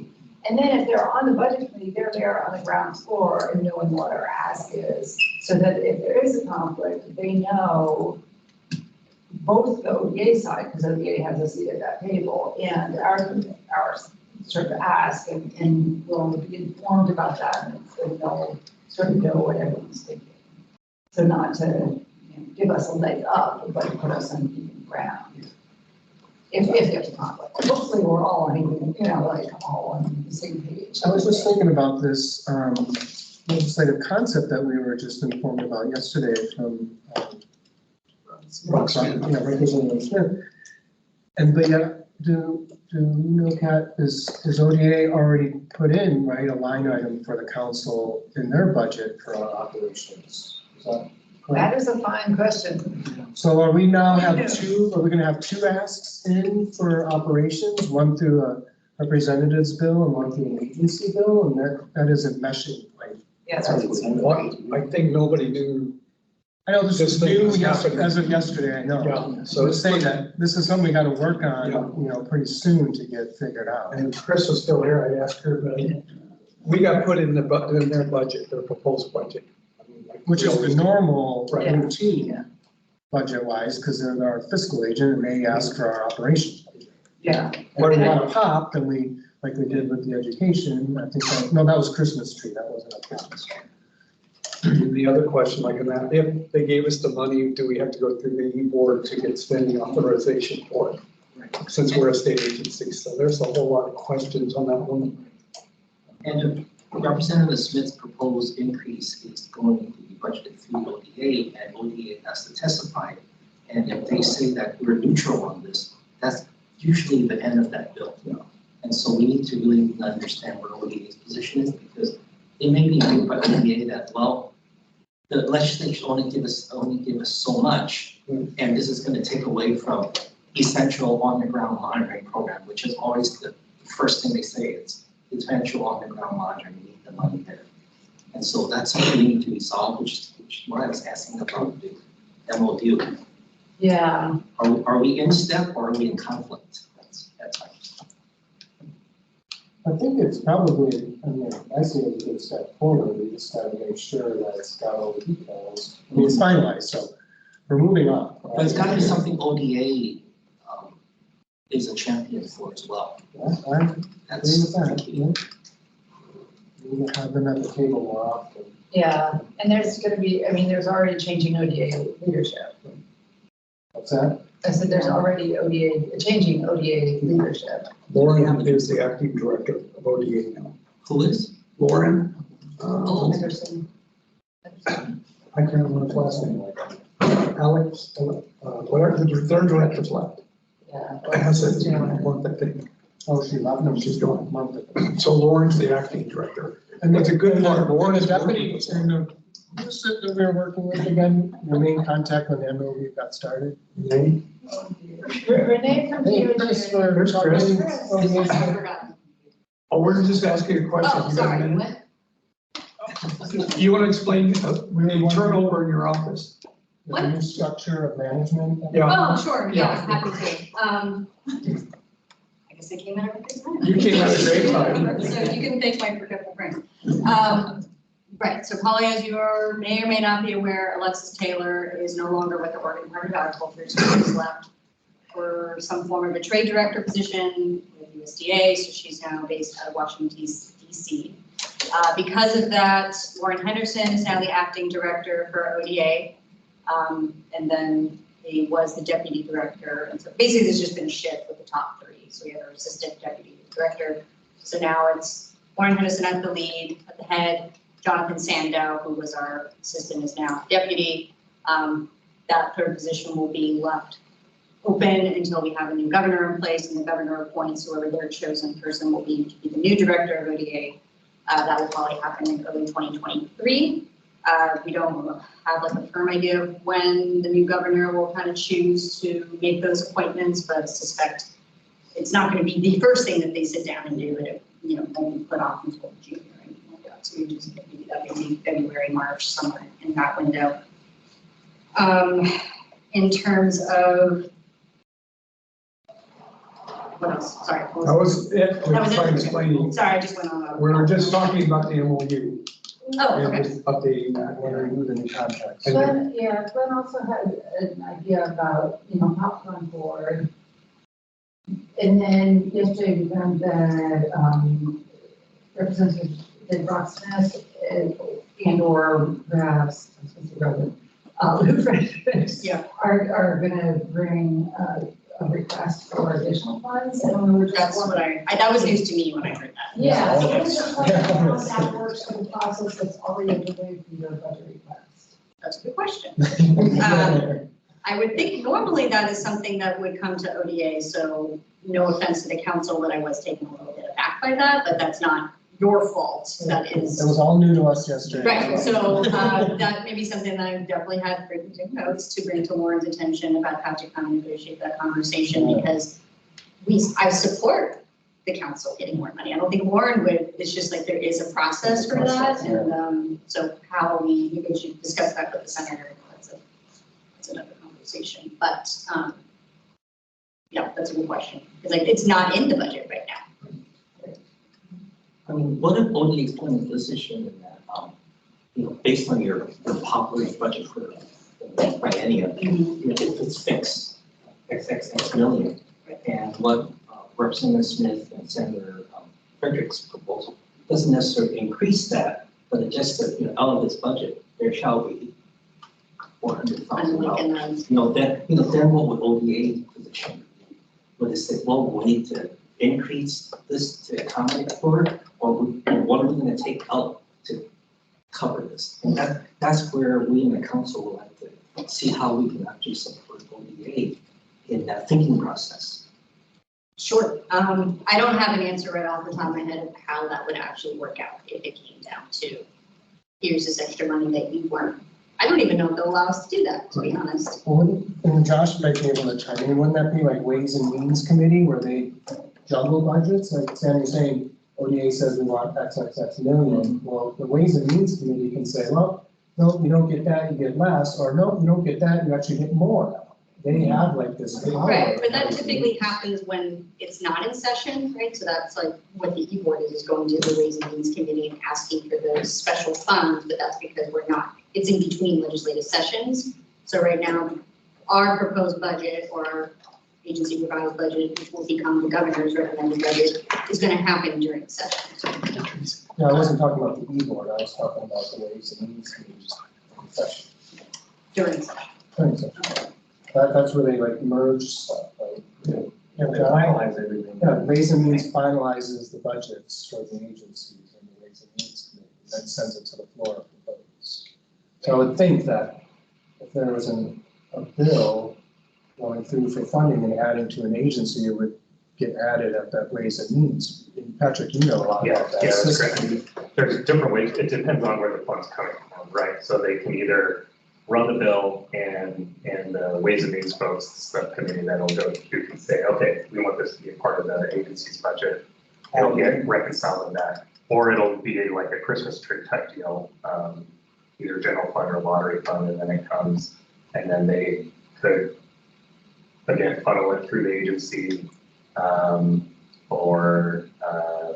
yeah, I mean, I guess it wouldn't be a direct allocation because we don't have a way to accept that, but they could be in the Christmas tree bill as saying like $100,000 to the emergency control account or something like that. So as of right now, it's kind of a parallel process what the representative is trying to do. And the other aspect, it shouldn't be a competition between the council and ODA, and the group should be lockstep. I'm just thinking that right now, Oregon is still projected to have a fairly healthy surplus, even with the declining economy. And we can invest in the emergency account when we actually have a rainy day fund. That would be wise when probably the next biennium, we're probably going to have much lower revenues than projected. So it seems like now's the time to think about what to do with that huge surplus that we have, but invest it wisely to show, hey, we're not squandering these funds. These are actually going to go in the emergency account that can take care of these emergencies. Which is what we're discussing. So what I'm saying is that ODA and OSC are really, we're working together and not competing. We don't want a situation where it's viewed as the OSC budget competes with the rest of the ODA budget. But again, like that's, if those are happening on the legislative level and we're not aware of that, then that could come to that. So that's why I see that as a problem that no one came to ODA and said, hey, this is something that we're considering to put forward, because I definitely don't want to be put in that position to make that kind of choice. But if there's a way that they can just kind of nuzzle that in and work it in afterwards, then great. So should we be proactive in contacting Representative Smith and Senator Frederick, and say, okay, we understand this concept, and how can ODA, which is our parent agency, be part of this development process?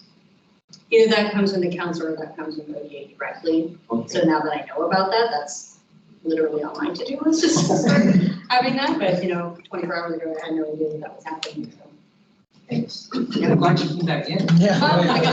Thanks for coming back in. Thank you for coming back in. Apple was calling you. Yeah. I know. It wasn't until after I just got out of my other meeting. I was like, oh.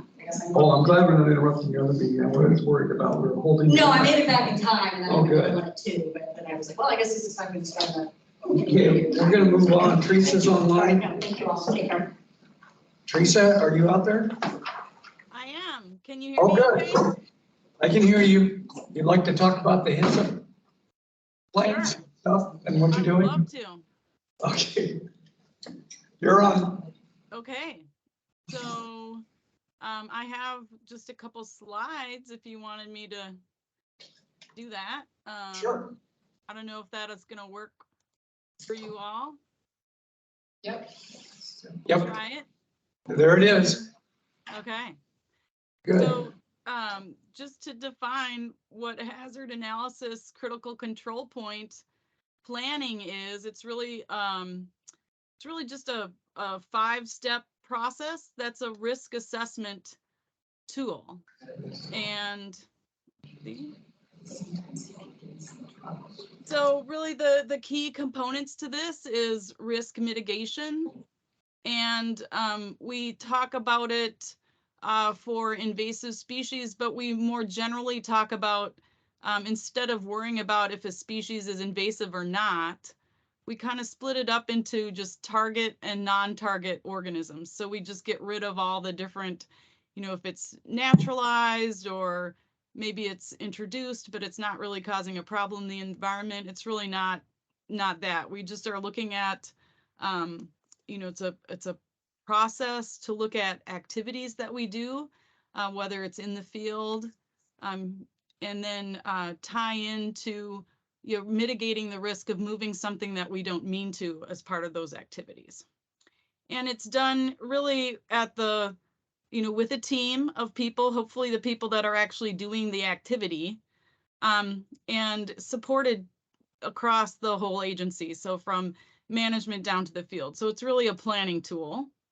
And it's a more of a method, very systematic way of looking at pathways of potential introduction of species.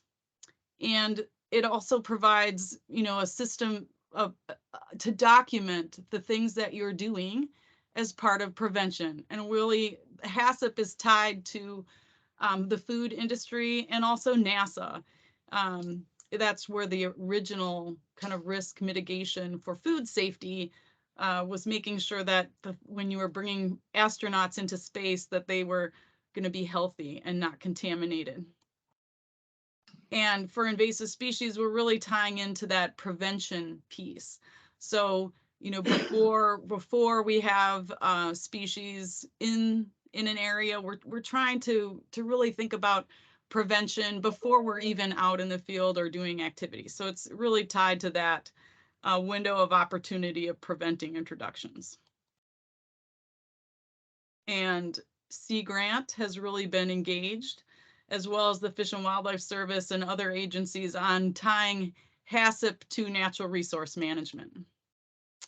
And it's really, it's a document. It's a document you work through with a team, and it's focused on looking at a specific activity.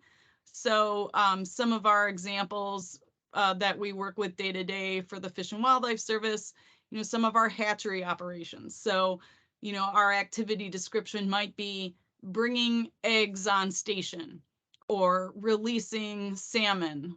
And so really breaking that activity into specific tasks. And then identifying potential non-targets that may potentially be moved or introduced as part of that activity. And then looking at the risk. Are there significant non-target species present? What control measures could be applied during that specific task?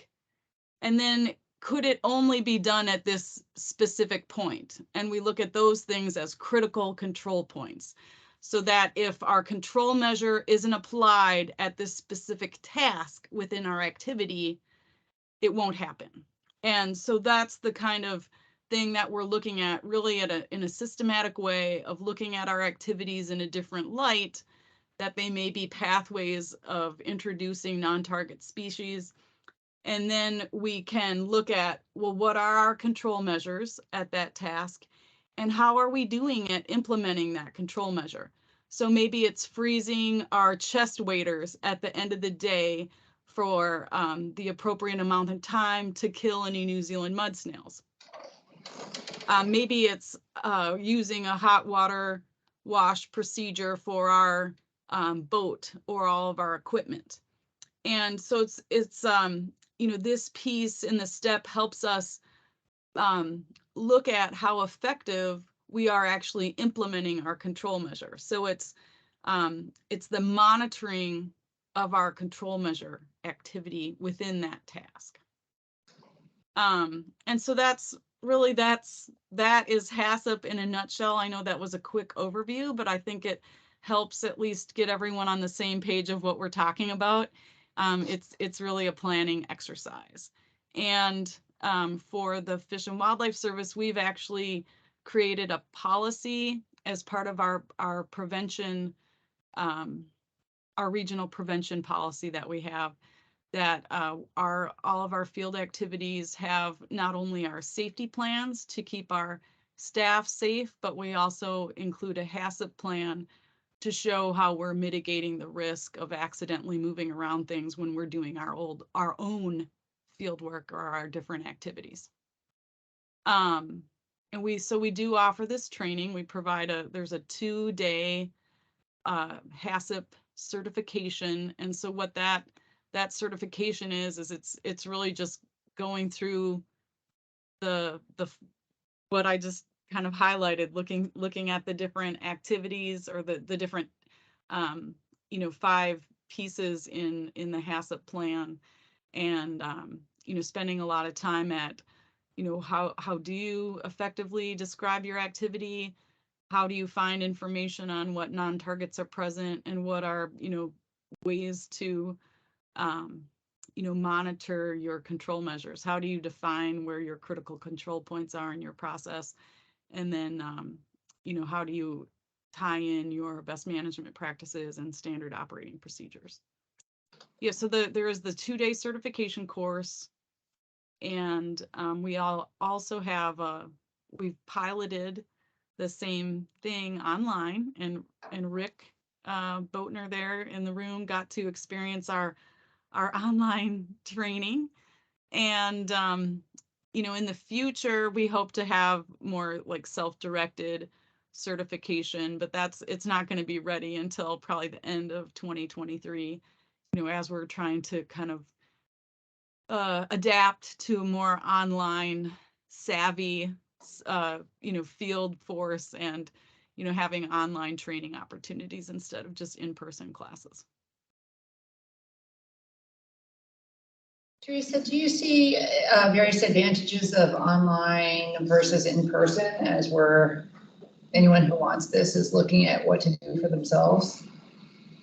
Yeah, so, a power of the online class is that, you can, so one example is we provided a training for the hatchery managers, our state partners in Pennsylvania. And this was coordinated through our Region 5 AIS coordinator. And so we were able to offer that training to staff all over the state of Pennsylvania online. And, they didn't have a lot of funds to have their staff travel to one central location. And it does, like, travel does take time, and it takes time away from other activities. So I feel like some of the online training is time saving, and you can offer it to, if your team is distributed across a large area, that's probably a way to go. There is value as you are all there in person gathering. It feels different than the online learning environment. And, if you have team members who aren't super comfortable working in online formats, or having a kind of an online classroom setting, maybe the in-person, pen and paper situation is better for you. We do have a manual that is printed. It's actually, I don't know, like with my background, you might not be able to see it. There it is. So there is a printed manual, and it's a good resource. And we would provide that ahead of the training. And it's just a little bit logistics to get it to one classroom is easy, but it's not hard to get it mailed to a bunch of folks if they're all over. We did that as well. So we just need a little lead time for that. Is this something that people can get continuing education credits for? Yes, that's a great question. In the past, we've been able to get the continuing education credits for that. And if you have that specific need, I can make sure that that is set to go and like very clear that it does count as continuing education credits. Through ODA? I guess just whatever the requirements are for that, if you could get that to me ahead of time, but it is, I mean, it's a certified training through our National Conservation Training Center. So whatever paperwork would be needed, we could make sure that that's completed ahead of the course. Okay. So I've asked Teresa if she'd do a training for those of us at Portland State or other people, and Teresa, we cannot do that December time I suggested after all. But are people interested, anyone in here to do it? Noel and Sean, okay, and Josh also? I would too. And Sam, all right, so we have at least 7 interested, Teresa. What's a good size for you? Yeah, so the once we start getting more than like 25 participants, it gets a little unruly. But it's not like the kind of ideal number is 20 to 25. But for a smaller group that would work too.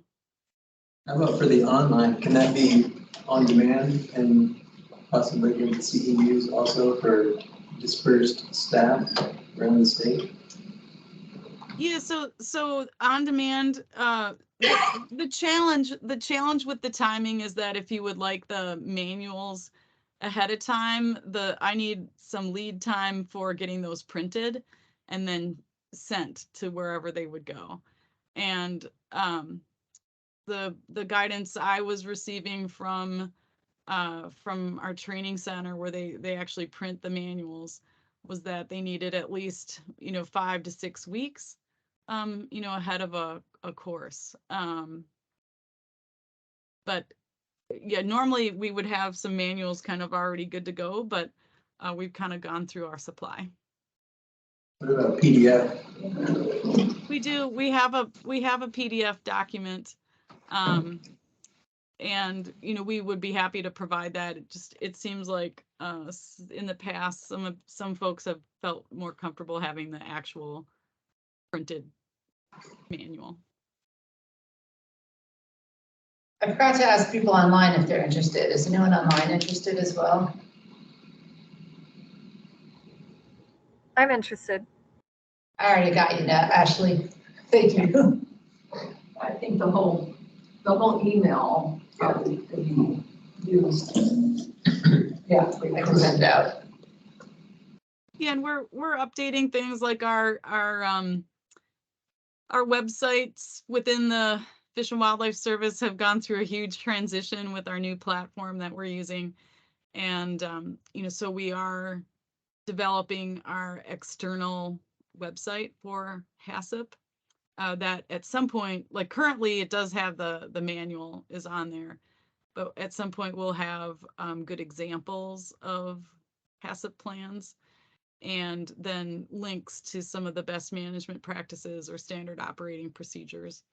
But again, the goal of this is really thinking about the different activities that we do day to day, and just have that kind of pathways perspective that there's risk in all of the things that we do, and we might actually be moving things around, and just being aware of what's present at our field sites and how to kind of mitigate the risk there.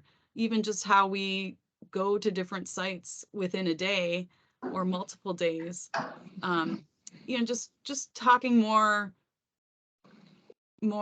strategically about how we conduct our work, and that we're not accidentally moving stuff around that we don't mean to. And it's similar to safety, where you talk about like a job hazard analysis, or you think about the inherent risk to our staff in terms of making sure that we have a safe working environment. And so that's kind of this this HACCP planning process. I mean, there's lots of different risk mitigation, planning tools that you could use, and HACCP is just one, that we've used. And it's a way to just more strategically think about what we're doing.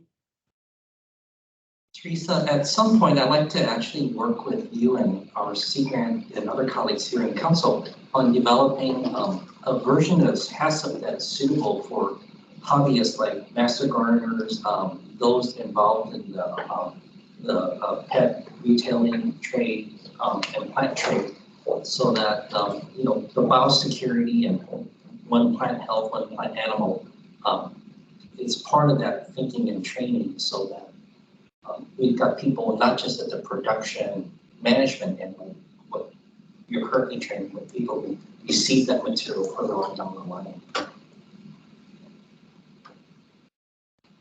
Great.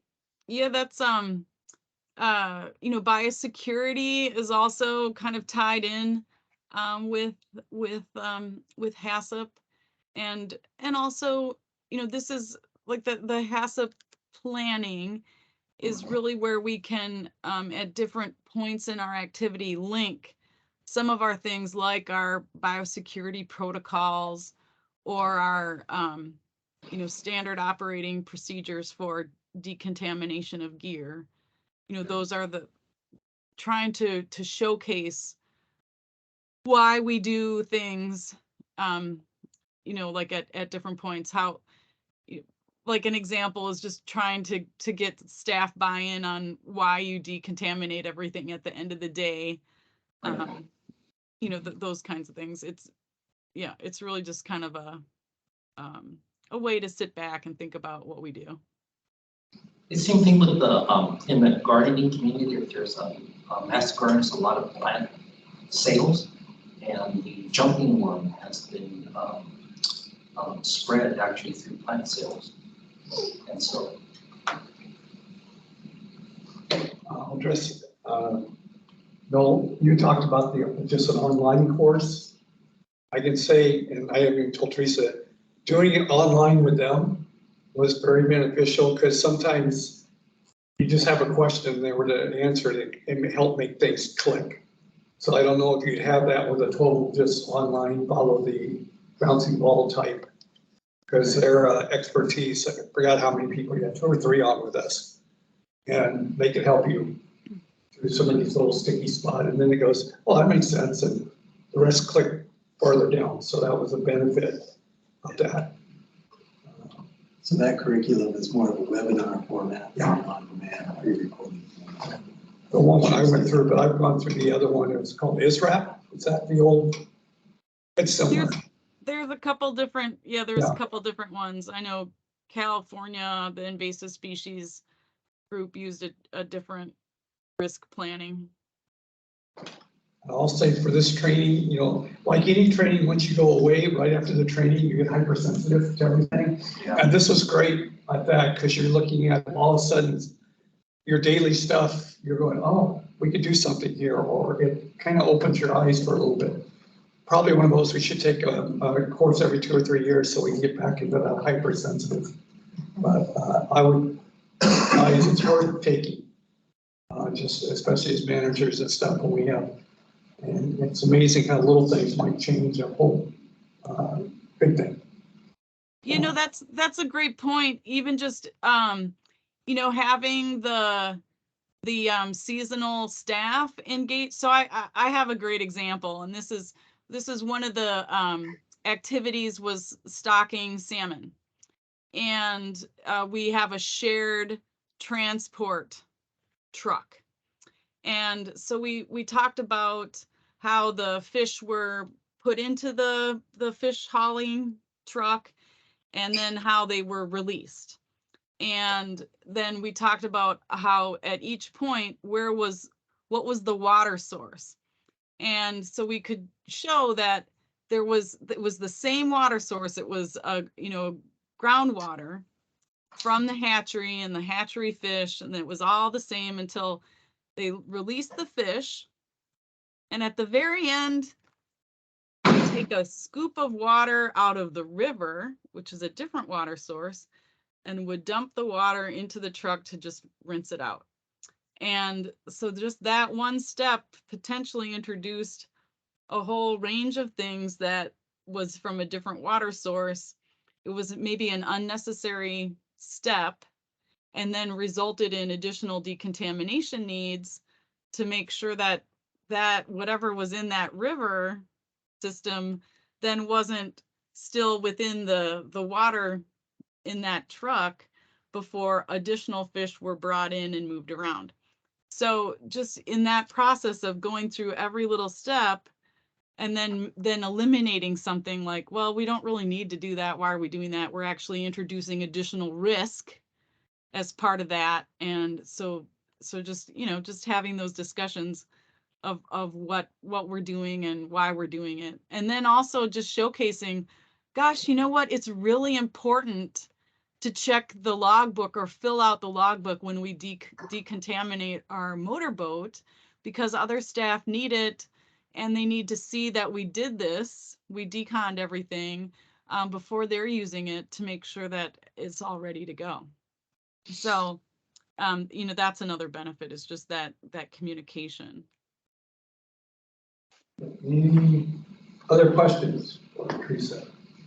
Online, anybody? I can mention that our training is free. We don't charge for it. So that's another thing to consider. Okay, thank you, Teresa. Appreciate it. Thanks, you all. Thank you. Thank you. Okay, we did the state plan. We have to catch up with anybody. We got Wiley with Chris, so we can't do any dashboard. I just have one follow-up to Teresa. How many of you cleaned up your shoes from Peter's visit last time? I did, and there were tons of seeds on my shoes, and I cleaned out the stuff. So it's, those things are important, because those are really unique places that we visit. And so anyway, just think about that. I couldn't believe how many little thingies were in my shoelaces and stuff. I normally do, but I didn't do last night. I have Tupperware in the back of the truck with a brush, and I take my boots down.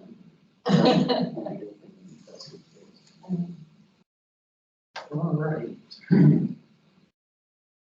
We have to catch up on anything, Patrick? We got to talk about a couple of things still, and then we can get out of here. We get Marion County, nobody from Marion County. Nobody popped in.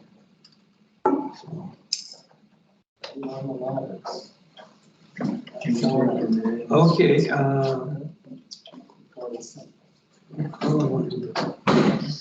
We'll start with the awards.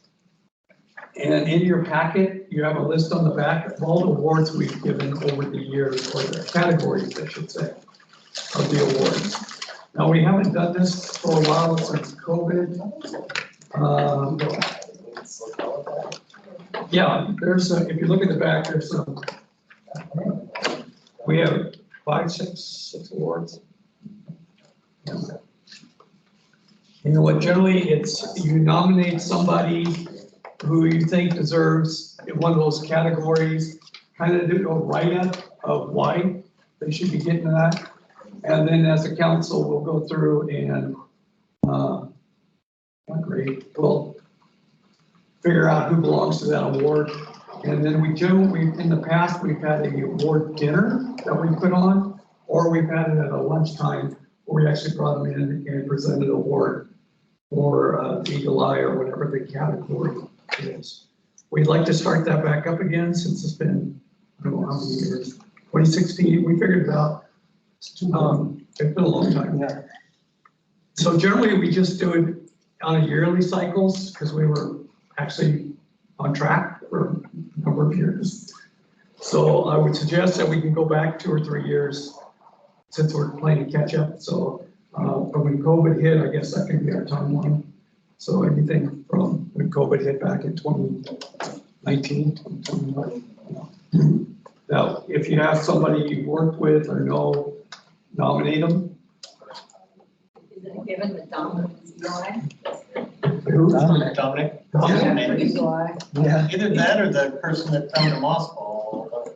Well, that was out of state. That was out of state. So we try and focus on Oregon activities. Yeah, this is Oregon activity. Yeah. Unless it's a joint, like somebody on the Columbia River or the Snake River, you gotta join them for going. Where was that? Was it Washington? Seattle. Yeah, That's and he got rewarded. Yeah, he got a national He got a national award, so he did pretty good.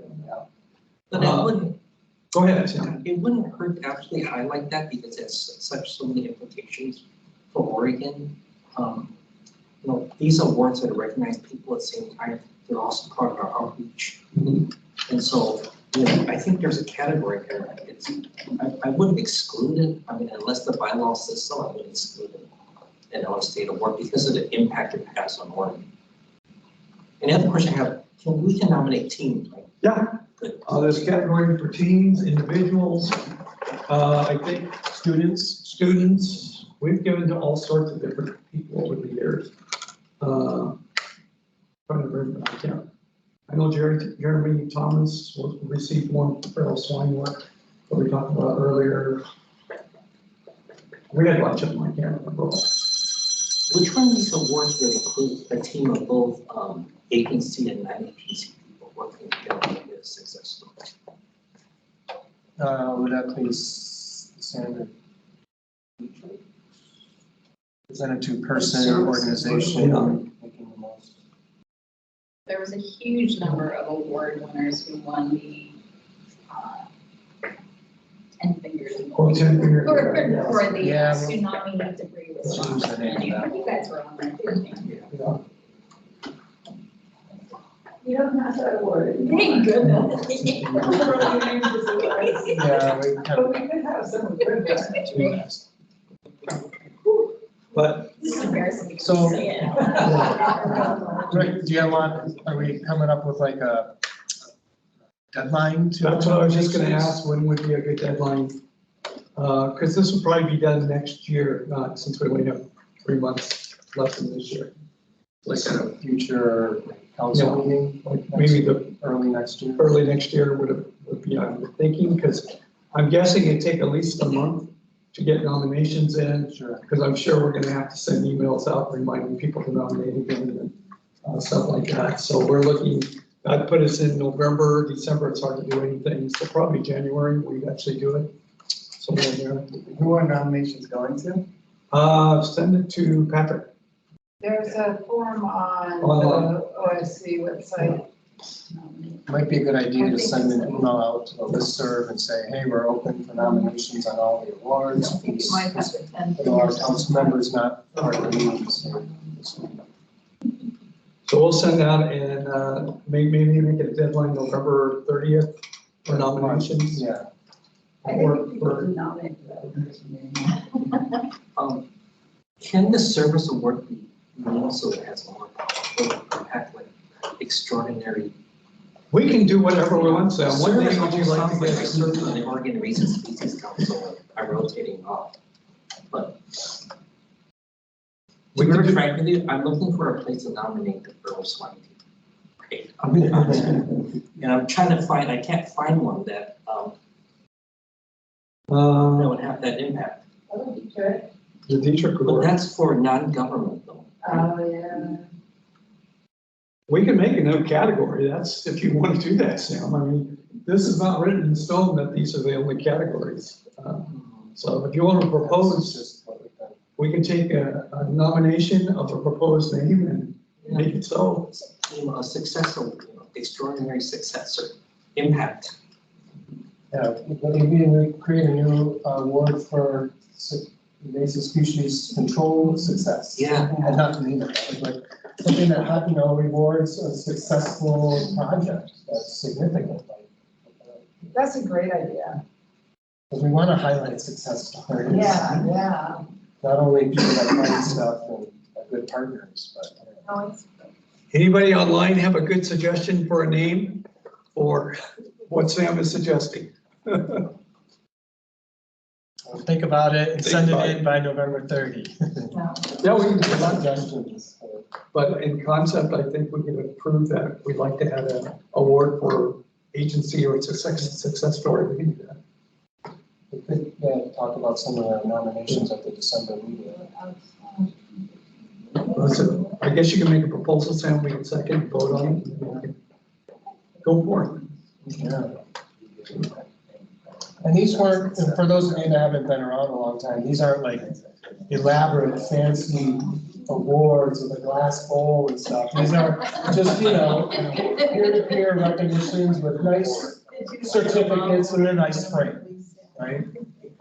Am I remembering that correctly? Cash that goes along with There's the no award. cash or. It's just a glass pat on the bowl. back and thank you very much. It's just a thank you very much of public recognition. In the past, it was always a great, dinner. We always did an awards banquet. It was really cool, and then it just went away.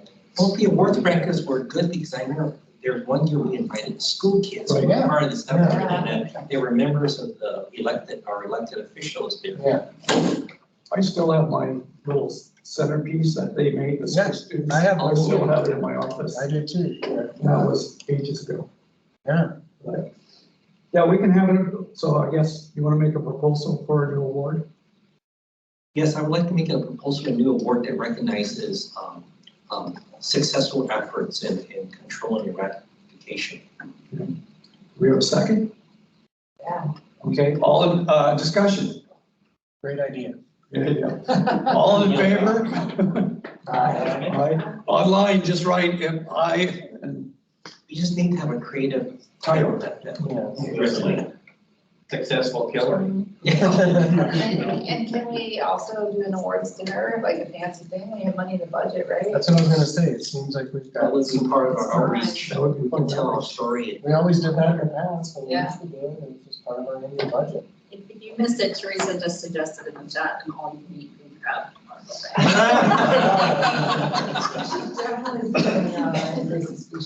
Yes, with an invasive species theme. Yeah.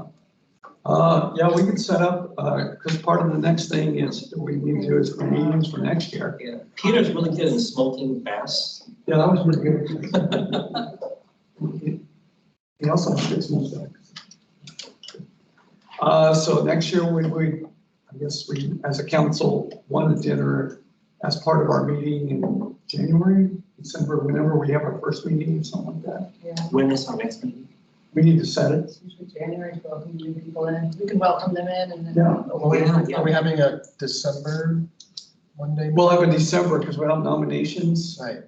but they don't officially become until January. And that one can be virtual, yeah. December is virtual. So The awards thing might be good to do at a time of year when people can travel more easily if they're coming on, or come in January is kind of rough. Yeah, that's true. May. Yeah, but they're not working, not doing, field work. Yeah, it's quiet.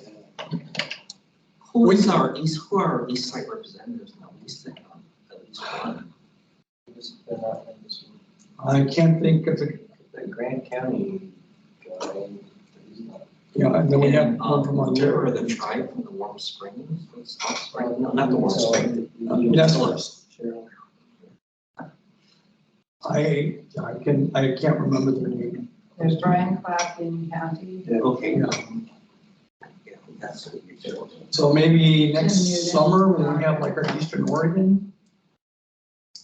Because next year we move to the east side for to get together. Or is that too far off? That would be too much of on. Also nice to invite the legislators who happen to, Is it? whose constituents are winning awards. Does it have to be in June? Can we make it like late spring? I guess we can make, we can do anything we want, folks. Just come to an agreement and we're good. It could be paired up with a visit to a project area. Yeah, that's what I'm thinking with. You have a pig site? They're all gone. They're all gone, that's fine, that's good. I can stand here and go, they shot the last pig right there at that trap. Now, I still have traps all over the country over there because we haven't gone to them. But you've got places where they've been coming and eating. Oh, it's all healed now. I mean, you can tell you know, if you can see the weeds and stuff, but it's not like the pictures earlier where you see this fresh sod. Got any taken trees? No, I don't have anything like that. I have to use the artist around. Idea.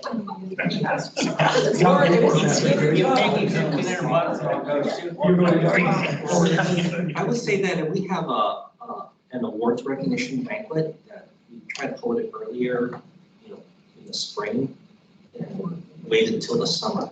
Okay, I think so too. Patrick, you had something? Yeah, just to piggyback off Robin and our effort to kind of continue our education efforts with the legislature. I would, if we held a dinner in Salem during the session, we would easily get 20 legislators there. So while the site sounds nice, if we did it during the Capitol, and especially, I mean, most of the Ways and Means subcommittee hearings are going on When March, April-ish. We could, if we did it during that time, it may tie in nicely with our education efforts during the funding. I think that's a really good idea. No. Yeah. So which month Really is good better? comments came in on that chat about that. Doing it during invasive species week. The later in the session, the busier it gets, right? Right, yeah, I would probably say March. And April? When's the invasive species week next year? February? National Invasive Species Week. It's like two different weeks, right? One is busy. Yeah, that's a good point. It is, February 28th through March 4th. And then there's another session. That will be right in the middle of session, so that'd be good. That'd be great, yeah. Good time, good awareness. Check all the boxes. Yeah. So late April or early March. Those dates are Late Late, Oh, late, sorry, March. Not So that's Tuesday through Saturday, so I would say Tuesday, Wednesday, or Thursday, so that'd be February 28th or March 1st or 2nd. Yeah, I think that works. it works. You know, in terms of the moss ball, wouldn't we nominate again a team that included all the key players on the agencies as well as the private? Is that possible? Well, it wasn't, how do you put this? It was a team effort, but it wasn't a team effort. Every state did their own thing because we all have different rules. Yeah. And then the Started with feds. a failure. Yeah. But that's okay. And then the feds joined in afterwards. So I don't know if that's actually. Well, it's a good teachable moment on how we learn. Eugene, you got something? Well, Rick, did you have any of the industry in the pet trade that stepped up in Oregon? and was No. like, oh man, we really want to help prevent. Yeah, I'll give you a quick, Because we have an industry award. I didn't even know about it, except I got an email from a colleague in Colorado. That's how I found out about it. But it happened to be that same day Washington found out about it. And then we just started with our own reaction. We didn't join what we visited Washington and stuff, and we did the rapid response type stuff. But as soon as we got the Colorado call, we just went into action in Oregon on our own. Most of the states did that. We all did our own thing, kind of collaborative in some ways, but it was definitely our own. And each state has different rules, you know, like Wyoming was changed. I mean, they went big time, went straight to the governor and made the rules. And I mean, they had this all done in like a week or two, what they were going to do. But, So can we, like, I think several people were suggesting the EY award, and I think that would be a reasonable one, unless it's the industry one for the moss ball. Can we just also mention that? No. And not Honorable like have to mention. award them there, but just, yeah, an honorable mention type thing. Because I think it's worth highlighting that this happened. Yeah. But And, you know, we've done presentations during dinner as well. We had a keynote speaker, if I remember right, at times. yeah. Have bands. Bands. Oh, yeah, we did, didn't we? Sam and Jazz. Sam and Yeah. Jazz. That's right. And he wrote a He song. wrote an invasive jazz species song. song. Yeah. We can bring them back to that. It was Patience. Okay, so we have a date, last week of February, first week of March. We just got to narrow down some more dates. So we have a week. next year. I'll look for venues. Get that on. We'll get more details out there. And then, so we got to narrow it down to a week, so that helps right there. So when the nominations due again? November 30th, we can have nominations. By then, that would give us, at the December meeting, we can discuss the awards and who we want to present them to. Because we'll have a virtual December meeting. And there's a couple of open council seats, right, that we'll need to get nominations for? Yes, we have Christine's seat comes open, and so does Eugene, your seat comes open, correct? You can reapply. You can reapply, because that was only your first term. We have an open seat. We have Troy's open seat. So we actually have 3 that we can go for. Doesn't quite meet the 5 we need, so we need 2 more people. So we have nominations, and those probably should be the same time period, November 30th, so we can bring it up at the December meeting. And then we have one more. The nominations form, I've already talked to Patrick and you about that. It's the old one and has little buttons for the open seat, so it has to be reformatted and made available so that, because as I had spoken to Sean Schooler, he's interested in applying, but we don't have the right application. Can you get that up? Yeah. We'll get that on our website and stuff, so fairly quickly get the update. Also, also within the time since the last award, so there's a whole APM thing, which is pretty, the spongy mob. That was a success, highlight, and really took a lot of coordination. What's Do that? you remember what year you're talking about? Sure. The last big outbreak, that one? Yeah. One with all the treatment? Yeah. Was it that long? Yeah, that long ago. Oh, I was The one in St. John's? yeah, yeah. Okay, maybe it wasn't since Our last award. Yeah, that one was really long. That one was super successful. It was. But, and there's a Japanese people. Yeah. That could be put in there soon. So we got a lot of things we can nominate if we use the last 3 or 4 years. And so maybe a hard decision to narrow it down at our next meeting. So remind for the next agenda that we'll probably need a good time span to go for nominations. So we're not. We should call it Nothing's Impossible. We don't have anybody for public comment, is that correct? I haven't brought it, oh, it's time now. We'll jump here. Anybody have public comment? Anybody public online that'd like to comment? Seeing none, I close the public comment. Question, when do we have a December date? Oh. Do you have a December date? Oh, we should have it. It's been on the website, we can change it, but it's, Is it the 6th and 7th? I'm not sure. Yes, Rob. Okay, because there's also the Select Board River Basin team meeting, which Oh, I think that's will true. pull 4 or 5 people. We need to switch that date. We make it the 8th or something, so it's that beginning of December always has a lot of stuff in it. What's the following? What was the conflict, Robin? Under River Basin, CRB? It's gonna be that. 6th and 7th, so again. Public week after. It's hard to do a virtual meeting. Can we do the week after? Uh, I know that's getting close to the. I'm fine with that, like the 13th, 14th. The Emerald Ash Board Task Force is doing that day. Actually, 13th from 1 to 3. That'd be part of our meeting. Yeah, that'll be part of our meeting. Are we talking about all-day meeting or can we go to 12? We haven't set an agenda, so, yeah, so.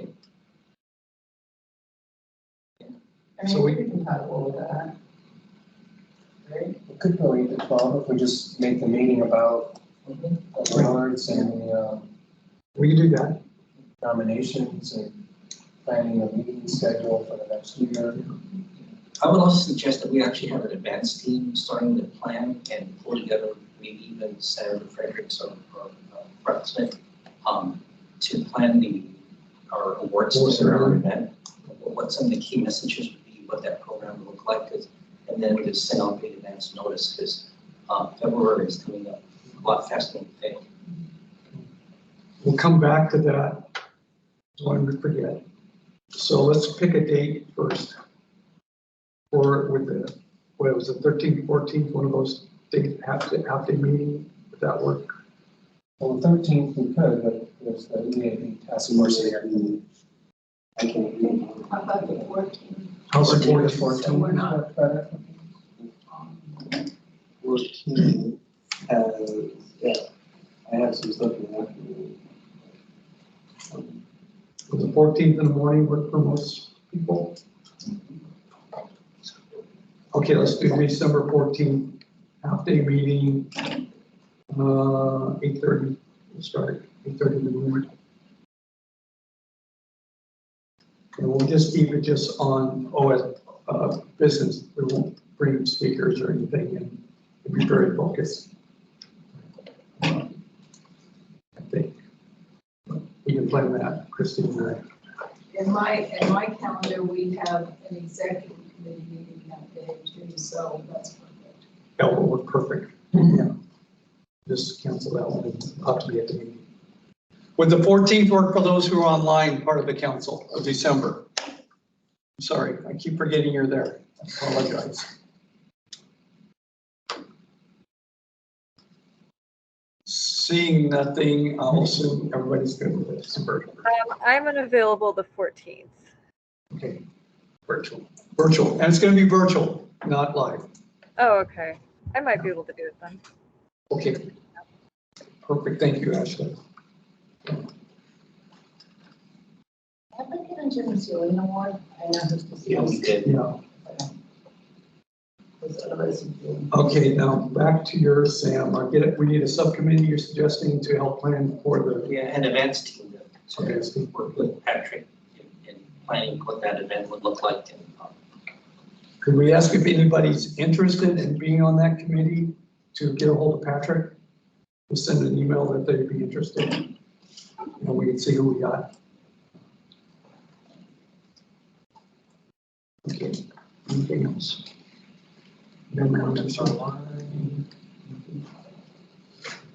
Okay, we're a little late, but we'll call the meeting unless there's something good for the order. Okay, we'll call the meeting over. Thank you guys for coming. Thank you guys online. We'll call it for, good job, Rick.